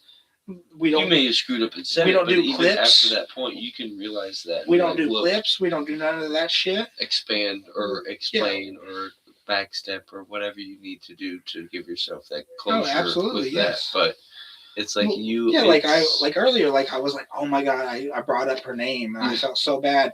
You just bring up the addendum to it and bring up the additional to it. Yeah, you give some background so that way they don't feel like they've been you can't take it back or disrespectful. Exactly. You can't take it back. We got to accept that that's what happened. It's now. It's now. Exactly. It's now. You know, this what is happened raw, back then? Unadulterated, what have you. This is. Yes. If there are things, it's one of those things. If you do bring people on here, it's like you. And no matter who you are, we're bringing this up to you so that way you know. You're going to have to deal with the smoking. You're going to have to deal with, like, as long as I want to do that or you want to do that, yeah, that's another aspect that they're just going to have to accept. Exactly.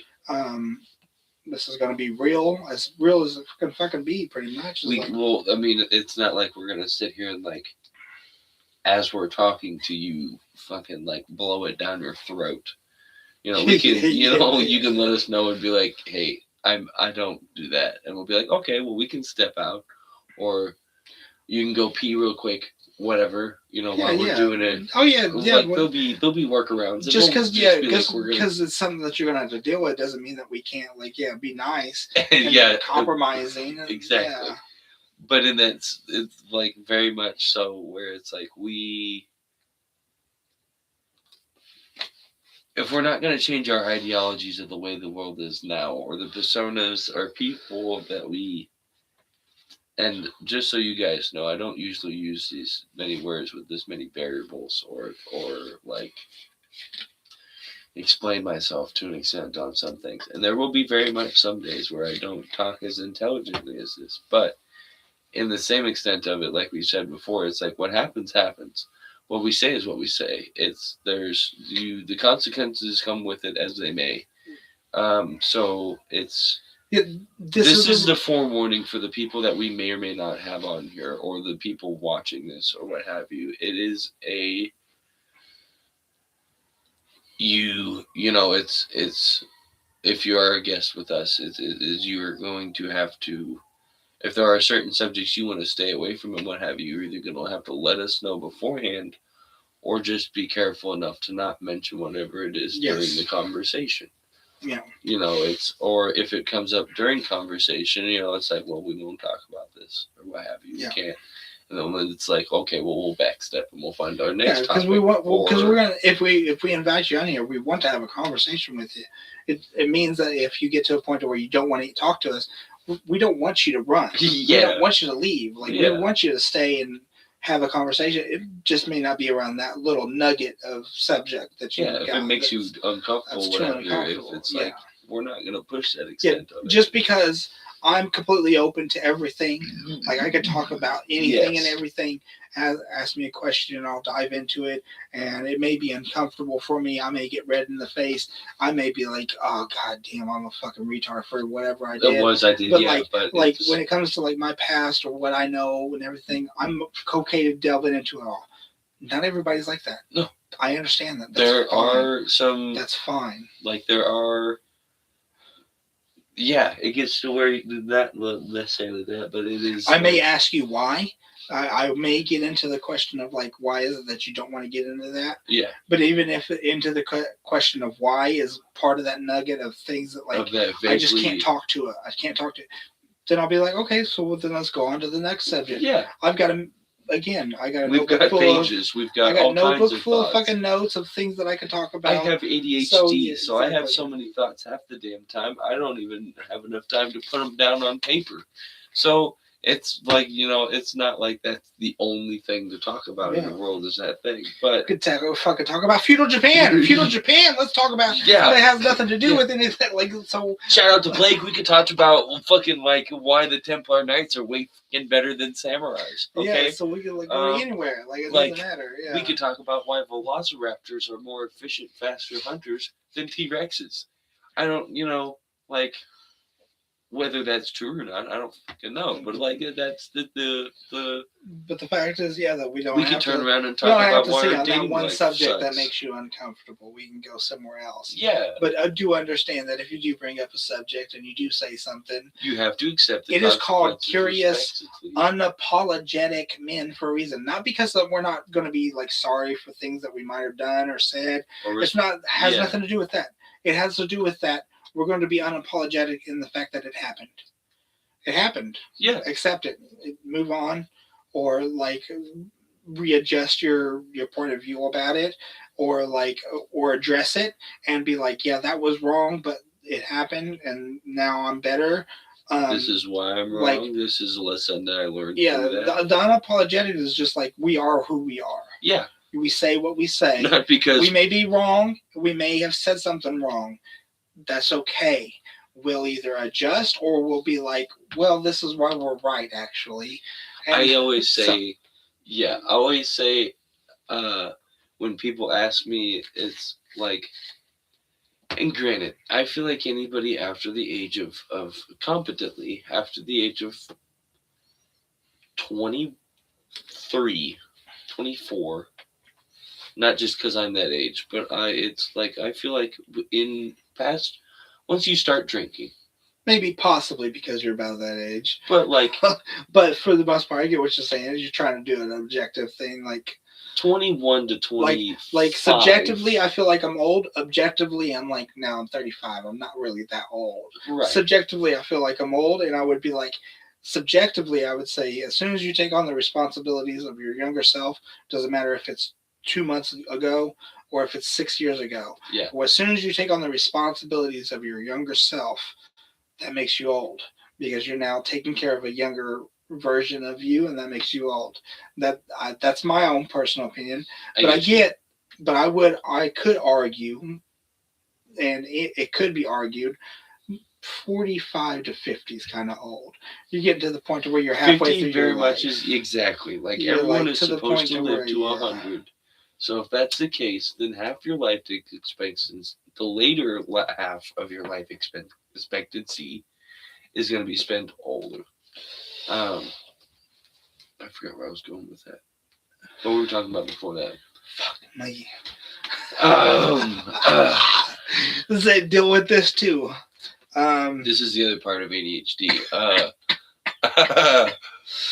I feel like when you're like at the age of your age, yeah, once you're around about my age, which is about 21 to 24, once you about the start time you start to drinking, drink, I feel like you are at the point where you should be competently aware of the consciousness or the consequences of your words, because we're talking about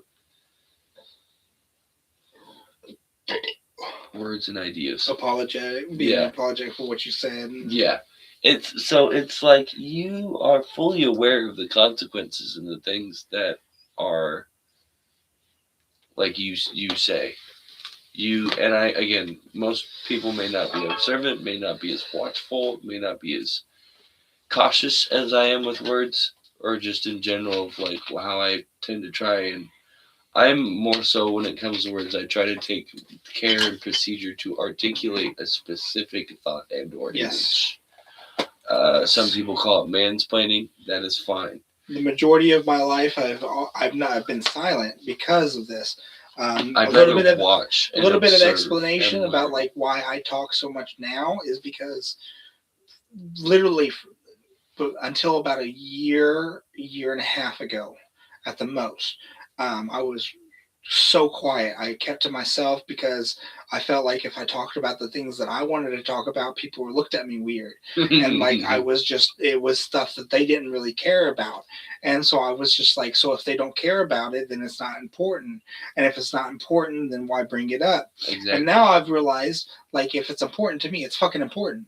Like, it doesn't matter. It doesn't, and just because it's important to me doesn't mean it's not important to them. Else. And they might not pick it up right off the bat. Also, is like they might not find it important, but that person right next to them might find it just as important as I find it, or like closely halfway through, three-quarters of the way. They may at least understand why you find it. And so it was just like, so my thoughts and my opinions and my my words and what my interest, I guess you would say, my interests do matter. Other people do share my interests, because otherwise, how did I hear about my fucking interests? Exactly.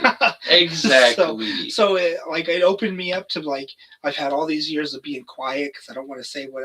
Now I'm like, now I just want to share all the interests that I've had, that I've gathered all these years, over these weird things that I've listened and learned, and been quiet. And so, like, I just want to talk about it all now. I want to tell everybody about it. And share that information. Yes, yeah. Because mine is saving people from in the last year, the fuckery I dealt with. By doing that, I've found real friends. Yeah. And like by doing that, I have found real friends. And before, when I was doing that, I found not necessarily fake friends, but at least guarded friendship. There was fake friends, but it was guarded friendships where, like, I can't really be who I am. Because you're putting up a persona of the person you think they want from you. It is a facet of you. It is you. It is just a certain tailored version. Yeah, it is a very filtered. Very filtered, very flavored, tailored, very... If you want to, like, it's chicken, this is chicken. But if it's just chicken just thrown on a fire, compared to KFC chicken is still chicken, but there's a flavor to it that tailors it to a specific type of people. The other way I kind of explain respect it or the way of communicating respect. So I'm not gonna talk to you the same way that I would talk to your dad. I wouldn't talk to your dad the same way that I would talk to my mom. Yeah. I wouldn't talk to either three of you the same way that I would talk with certain with uh, G. Yeah. This is probably the only instance I'll ever use that nickname is when I refer to her on here. But And I would push it even further as to like not only just the people that you might interact with, but push it to the people that you that's probably out of the possibility of interacting, but you might with. Like like strangers, I wouldn't interact with you or my dad or Mhm. Kim or even Nathan for that matter, or G, like or Blake. I Right. don't interact with any of you the same way I interact with any of you. Does that make sense? Because you are each are your individuals. Yes, exactly. Because you each are your individuals and we Exactly. have a different relationship between each other. There's an That's like entirely different interaction. yes, It's a bubble of interaction between you compared to even when we're together. I will expand It's on just that. bubbles touching each other is Yes. all it is. And I will expand on that and say that that bubble is just respect. That's it. It's just that different level of not necessarily intimacy, Okay, so like but how just big the bubble grows is how big much you respect kind of situation. Like I could see that. yeah, Like yeah, kind of. You know what I mean? It's like or a, even vice versa. The smaller your bubble grows is like the tighter your relationship is. it So may be that the means same like amount of respect. It's even just more a different respect. potency. It's just a denser. It's like a Yes, black hole that compared is to a yes, sun. The black hole is yes, denser and heavier and more important than the sun, but the black hole is smaller. exactly. It just in mass and size. Okay, So that's so awesome. Like that, to put that in a I yeah feel like a yeah whoa. yes to put that very much into like a yeah. So it is not the fact that I have a different level of respect between you, your dad, and my mom, or G, or Nathan, or Blake, or whatever. It is just the fact that for whatever reason, that that bubble has to be permeated in a particular manner, or I have to speak to you in a certain vocabulary or tone of voice, or like with Blake, we are kind of assholes to each other. Not necessarily like I care about him. You know what I mean? It's It's funny. me, I but was it's telling. like we banter a lot more. Like he'll ask me if I'm okay. I'll tell him. You know, I'll ask him if he's all right. He'll tell me about what's going on, what have you. But other than that, you know, we don't have conversations like me and you do Yeah. to this extent of wording. Like I don't use not that I couldn't like I could have this conversation with Blake. It may not go the same way, but I wouldn't use this level of intellect, this level of syllables. I wouldn't use these nuances and this The way of nuance, explaining it type of and this situation. little bit of Yes. tonnage, you know, the very small undermining things that you don't really realize to permeate that bubble of respect. Everyone has a guard up, whether it's a big, thick one or a small, fragile one, Yeah, or yeah, like you said, that heavily dense, just fucking glass marble yeah. ball. You Even know, as somebody who was married for over 10 years, I can attest to this. That even the closest people to you, even your children, even my children, yes, for the rest of my life, there will be a part of my myself that they will never get to actually know yes. because that is an aspect that is not reserved for them. That is not an aspect that is same thing as my ex They're wife's. not gonna learn There's sexy a daddy. part of me that You know what I mean? They're not gonna learn. They're not and gonna not learn even on that about. extreme of a condition, but like yeah, there's just like aspects of me like They're not gonna learn about what daddy's medicine is or daddy's smoke stuff is. They're not gonna learn how dad acts when he's, you know, intoxicated. They're not gonna learn what happens when dad gets really fucking angry and yeah. violent. Exactly. It's like with my, you know, it's one of those things when I have kids. I don't want them to know me as the barely hanging in there, always fucking depressed, smoking all the goddamn time. That he has to exist in a world that whatever. and the world itself. Okay, pause. Pause. I have to delve into this, and if you don't feel comfortable with it, that's fine. Right. But I do have to. Do you? Is that how you view yourself? By the way, What do you mean? that you like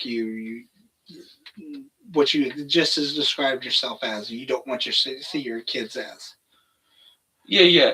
And I'm not like the shittiest person out there, but it's like I know I could be doing better in providing the people that I care about, providing for the people that I care about, a whole lot fucking better than I am now. I mean, yeah, I help my mom pay $200 and still paying, the water bill, the gas bill, and the electric, and the Wi-Fi, and my phone bill, and this, that, and the other. But it's like I got to get to a point where I feel comfortable to be able to provide for those people without having to turn around and also depend on those people. Which, I mean, that's how that help goes. But, and I know everybody also kind of has that view of things, but it's like, you've been a poor, povertish, not necessarily take advantage of the system, but the system helps you limp along most of the way of your life. It's like you want to turn around and at least reciprocate that back to I mean? You want to get to a point where you can not have to help people to pay them back, and more so just help people for Okay, so you have extra people. Good. So you have people that you feel like you owe. Oh, I definitely do. There's a guy in Okay. Evansville I still owe like $460 in rent. No, I'm not I'm talking about financially. I'm talking about like more of a because help me. karmic, Buddhist, Yes. Spiritual. Like at work with emotional, the something caring like for that. kids thing. I was one of those kids. And it doesn't necessarily like change your life forever and make you think, wow, I'm gonna fucking grow up and be the greatest goddamn person ever because this random dude at the gas station gave me $150 of waste at Walmart. You know what I mean? But it's as a person who didn't have a lot of great Christmases as a kid, where it was just like people out here, this and that and the other. But for me, it was like they've helped me out. They've done this thing for them. It would only make sense, not just for the karma points, but to, because I'm in the situation I am in now, it only makes sense to turn around and volunteer back for those kids and help those kids. Because I was one of them, and I was that. But fucking perfect, by the way. Fucking. The reason I'm saying like what you're saying is like this is what I wanted to explain. This is why I asked you that question, and because I don't see you that way. Yeah. I don't think that I don't think that so I don't think that Blake sees you that way. I don't think that Kim sees you that way. That's all I can speak to. Right. That's about all I can really speak to. Because even though I like Nathan, great guy, and I talk to him at length at times, emotional psyche to understand him he enough. Is so fucking. I do not know. There's something there that I would love to explore.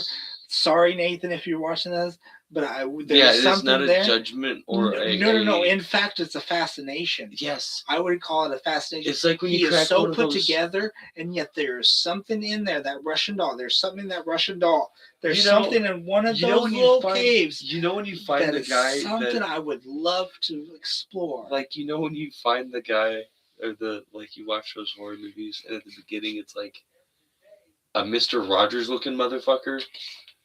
And even Mr. Rogers himself, okay, I'm sorry, but that man has some hidden fucking demons. All right, you cannot be that nice and that much in anything, and not have some kind of it is one of those things where you find people that just have one fucking hell of a demon reined really fucking tightly. Yeah. And it's not like they fucked up in their life and they've done wrong or this and what have you. It's just they have that demeanor and that energy. And I don't care if Nathan's 120 pounds less his body weight. I would not want to meet that in dark alley. Yeah, but in the other extent of it, when we have conversations with him at work and the amount of information and stuff he just knows, It is very. It's one of those things where, like, as a kid, and I might have been the only one that did this, but you had those, like, sometimes they were big, sometimes they were small, but you had those rocks, and I was always the kid that would take another rock or a fucking hammer or something. Whichever rock was on the bottom, yeah, whichever rock was on the bottom was the one I would intend to crack and try to see the inside of.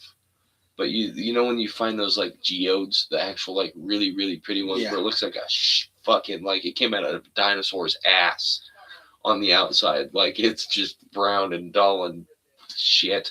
It's like, how can nature fucking create this? And then you open it up, yeah, like, and then you open it up, and it's like the inside of the cosmos contained inside a rock. Yeah. Okay, so like, and that's kind of how I feel about Nathan. It's like it is very much like a beautiful onion. Yeah. there's layers because I haven't cracked that, I can't say much for that, but I can say for Kim, and I think Blake is a.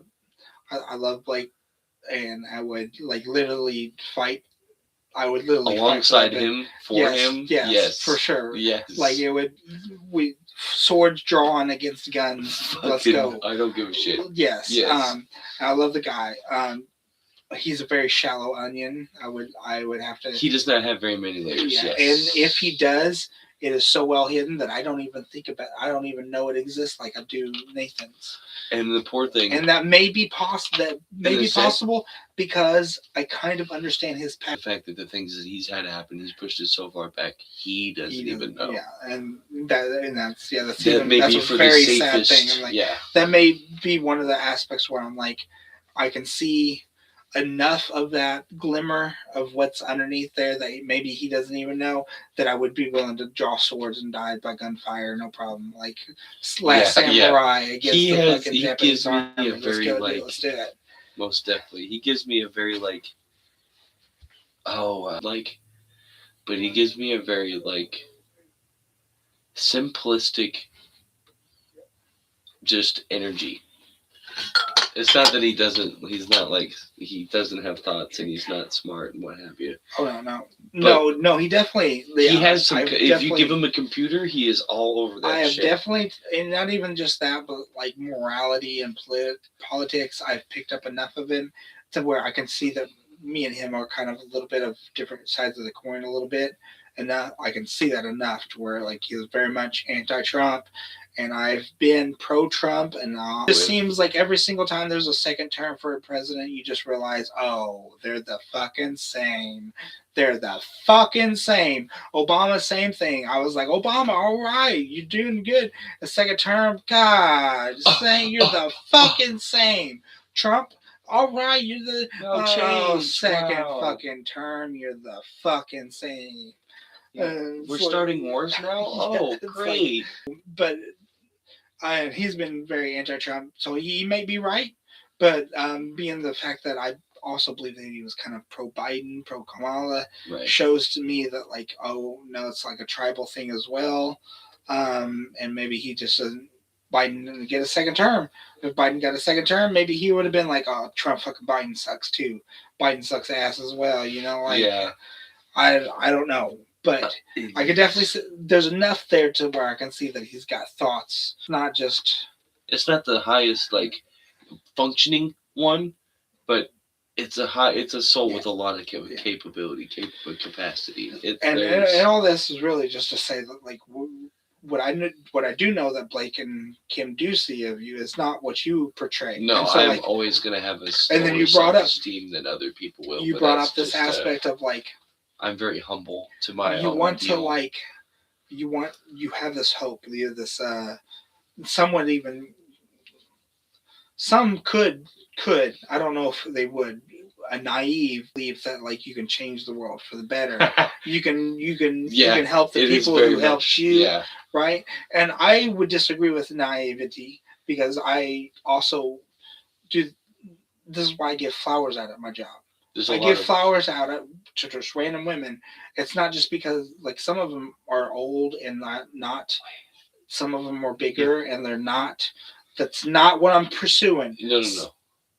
Majority of them may be what I am pursuing. I will admit to that. The like 60% of who I give a flower out to is girls that I would be interested in a relationship with. But there's still that. But there's other ones who I don't. Yeah, fair naivety of it that is like. Yes, it's like they need everybody. Every woman just needs as a much flower as the pretty does. because it one does. and I see it. I've seen it. I've seen it at least for sure 4 times where I've given a flower to a woman. I think she might have went out to her car and spent a few minutes just and sitting there breathing, just contemplating it. And it's sometimes yes, they don't. It may be only 30 seconds a day that we, as people at a gas, that deal of occupation, that person, but it's sometimes it's a three-way street of sometimes that smile, that good demeanor, and it's just the fact that you told them, you asked how their day was, and you listened to them while they told you their problems, just a little bit. And other times it's not that. Sometimes you get that person that's just, they're fucking pissed off at the world and their stepdaughter before they got to you, and you didn't have the fucking like Zin or Rogue or the drink in the fountain. You were just, or you accidentally made a comment that wasn't nice enough for their liking. I never take a real drink, did I? No. No, I said I needed one, but I mean, I think we're gonna get to the point where it's getting late. This is it's getting late. I don't even know what time it is. We'll probably be calling it late. Yeah, but I'll probably be on there for a couple hours afterwards. I guess. But still, fucking yeah.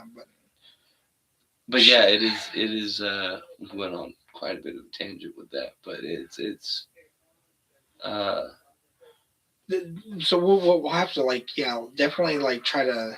It's a very small. I will watch the ending of this, the last 20 to 30 minutes before this next episode, so I can try to capture a little bit of this conversation, and we can string onto it to the next one. Yes, because there's a whole concept on essential workers. Now, you saying that does make me really think really essential. If they do give you this little bit of normalcy, if they actually care enough about their job, whether or not it is just cooking the food. Even just the job, because I'll admit this now on camera and to anybody who ever asked, 70% of my job is all I do. I care about my product and I care about the people. I care about how I treat the people. Yes. I just care enough to make sure that person leaves with a smile. Yes, I am not trying to piss them off. I'm trying to make their day better. I'm wishing them a good week if it's the beginning of the week. Yeah. I'm wishing them a good weekend if it's the end of the week.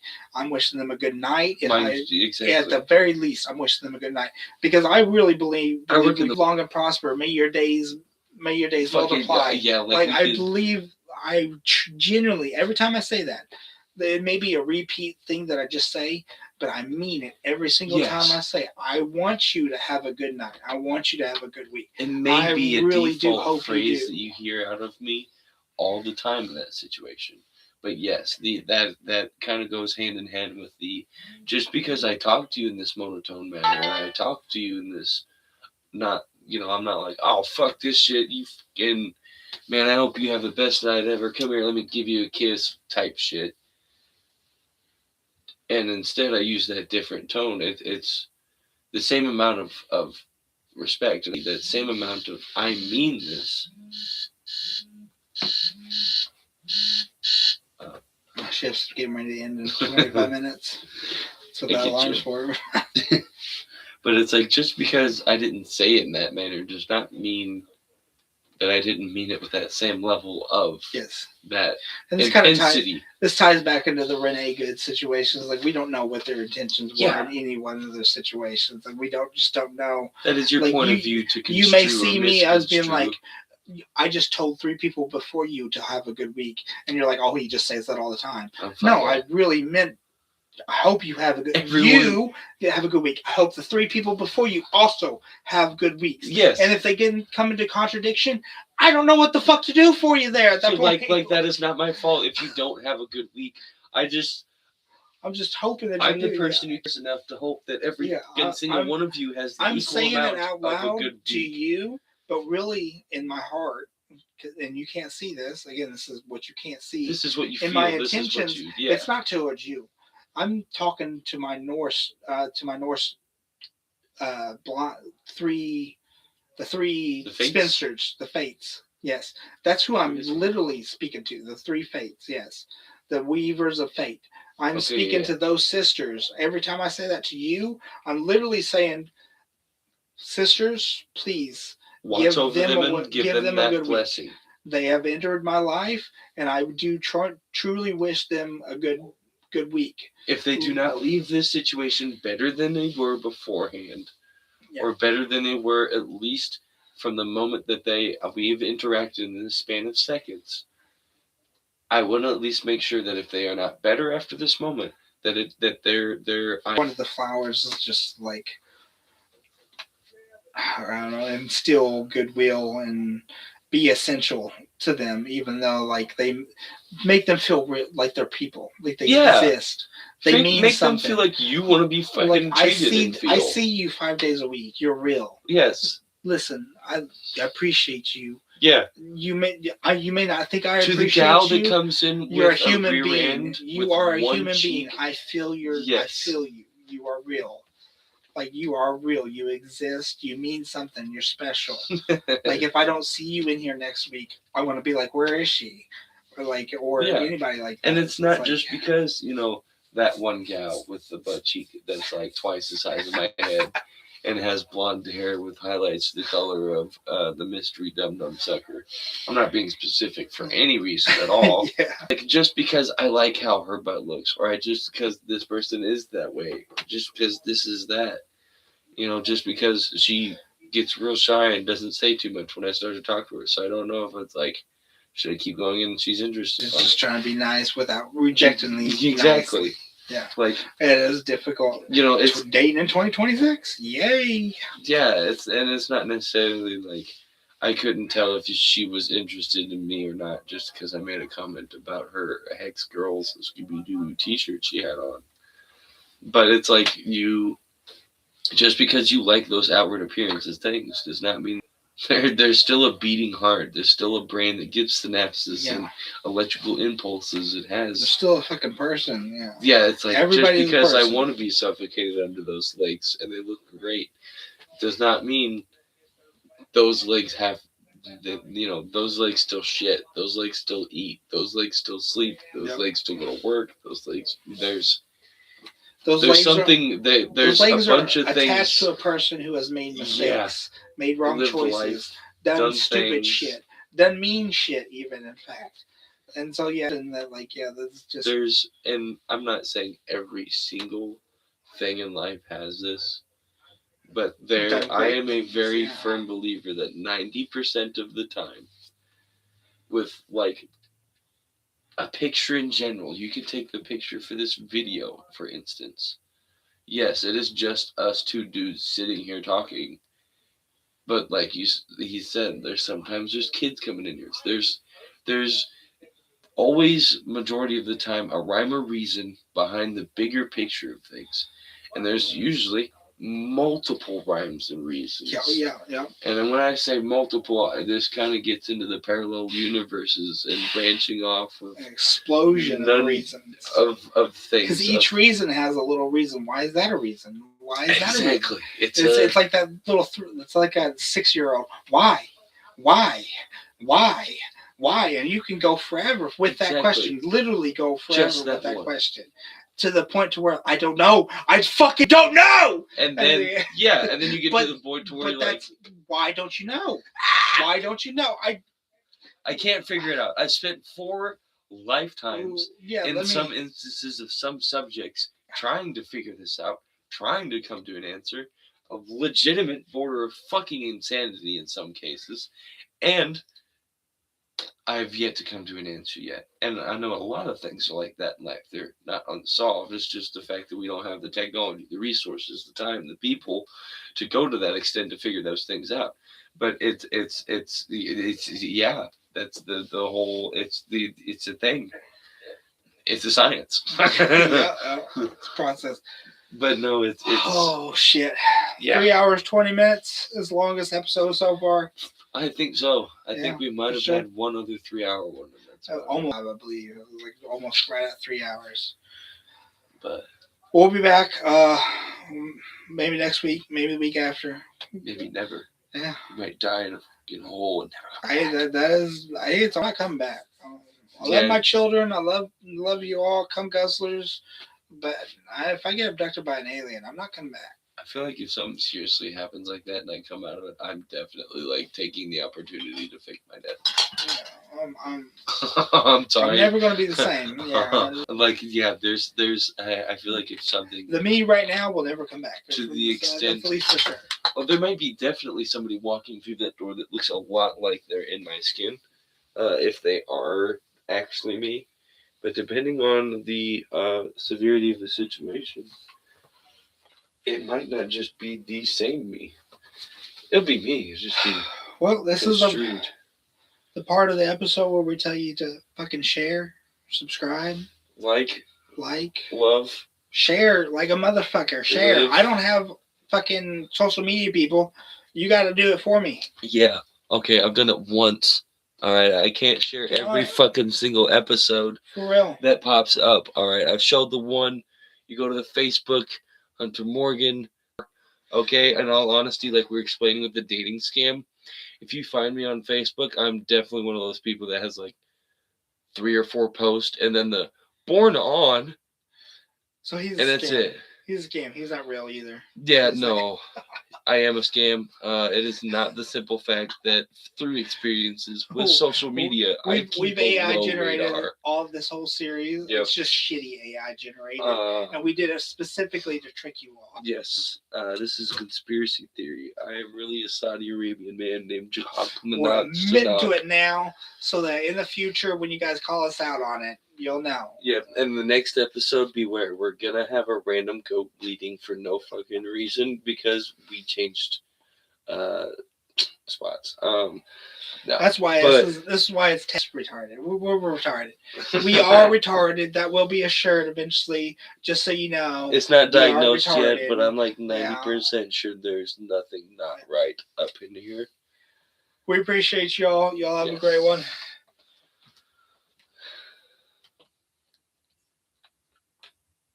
End. There we go.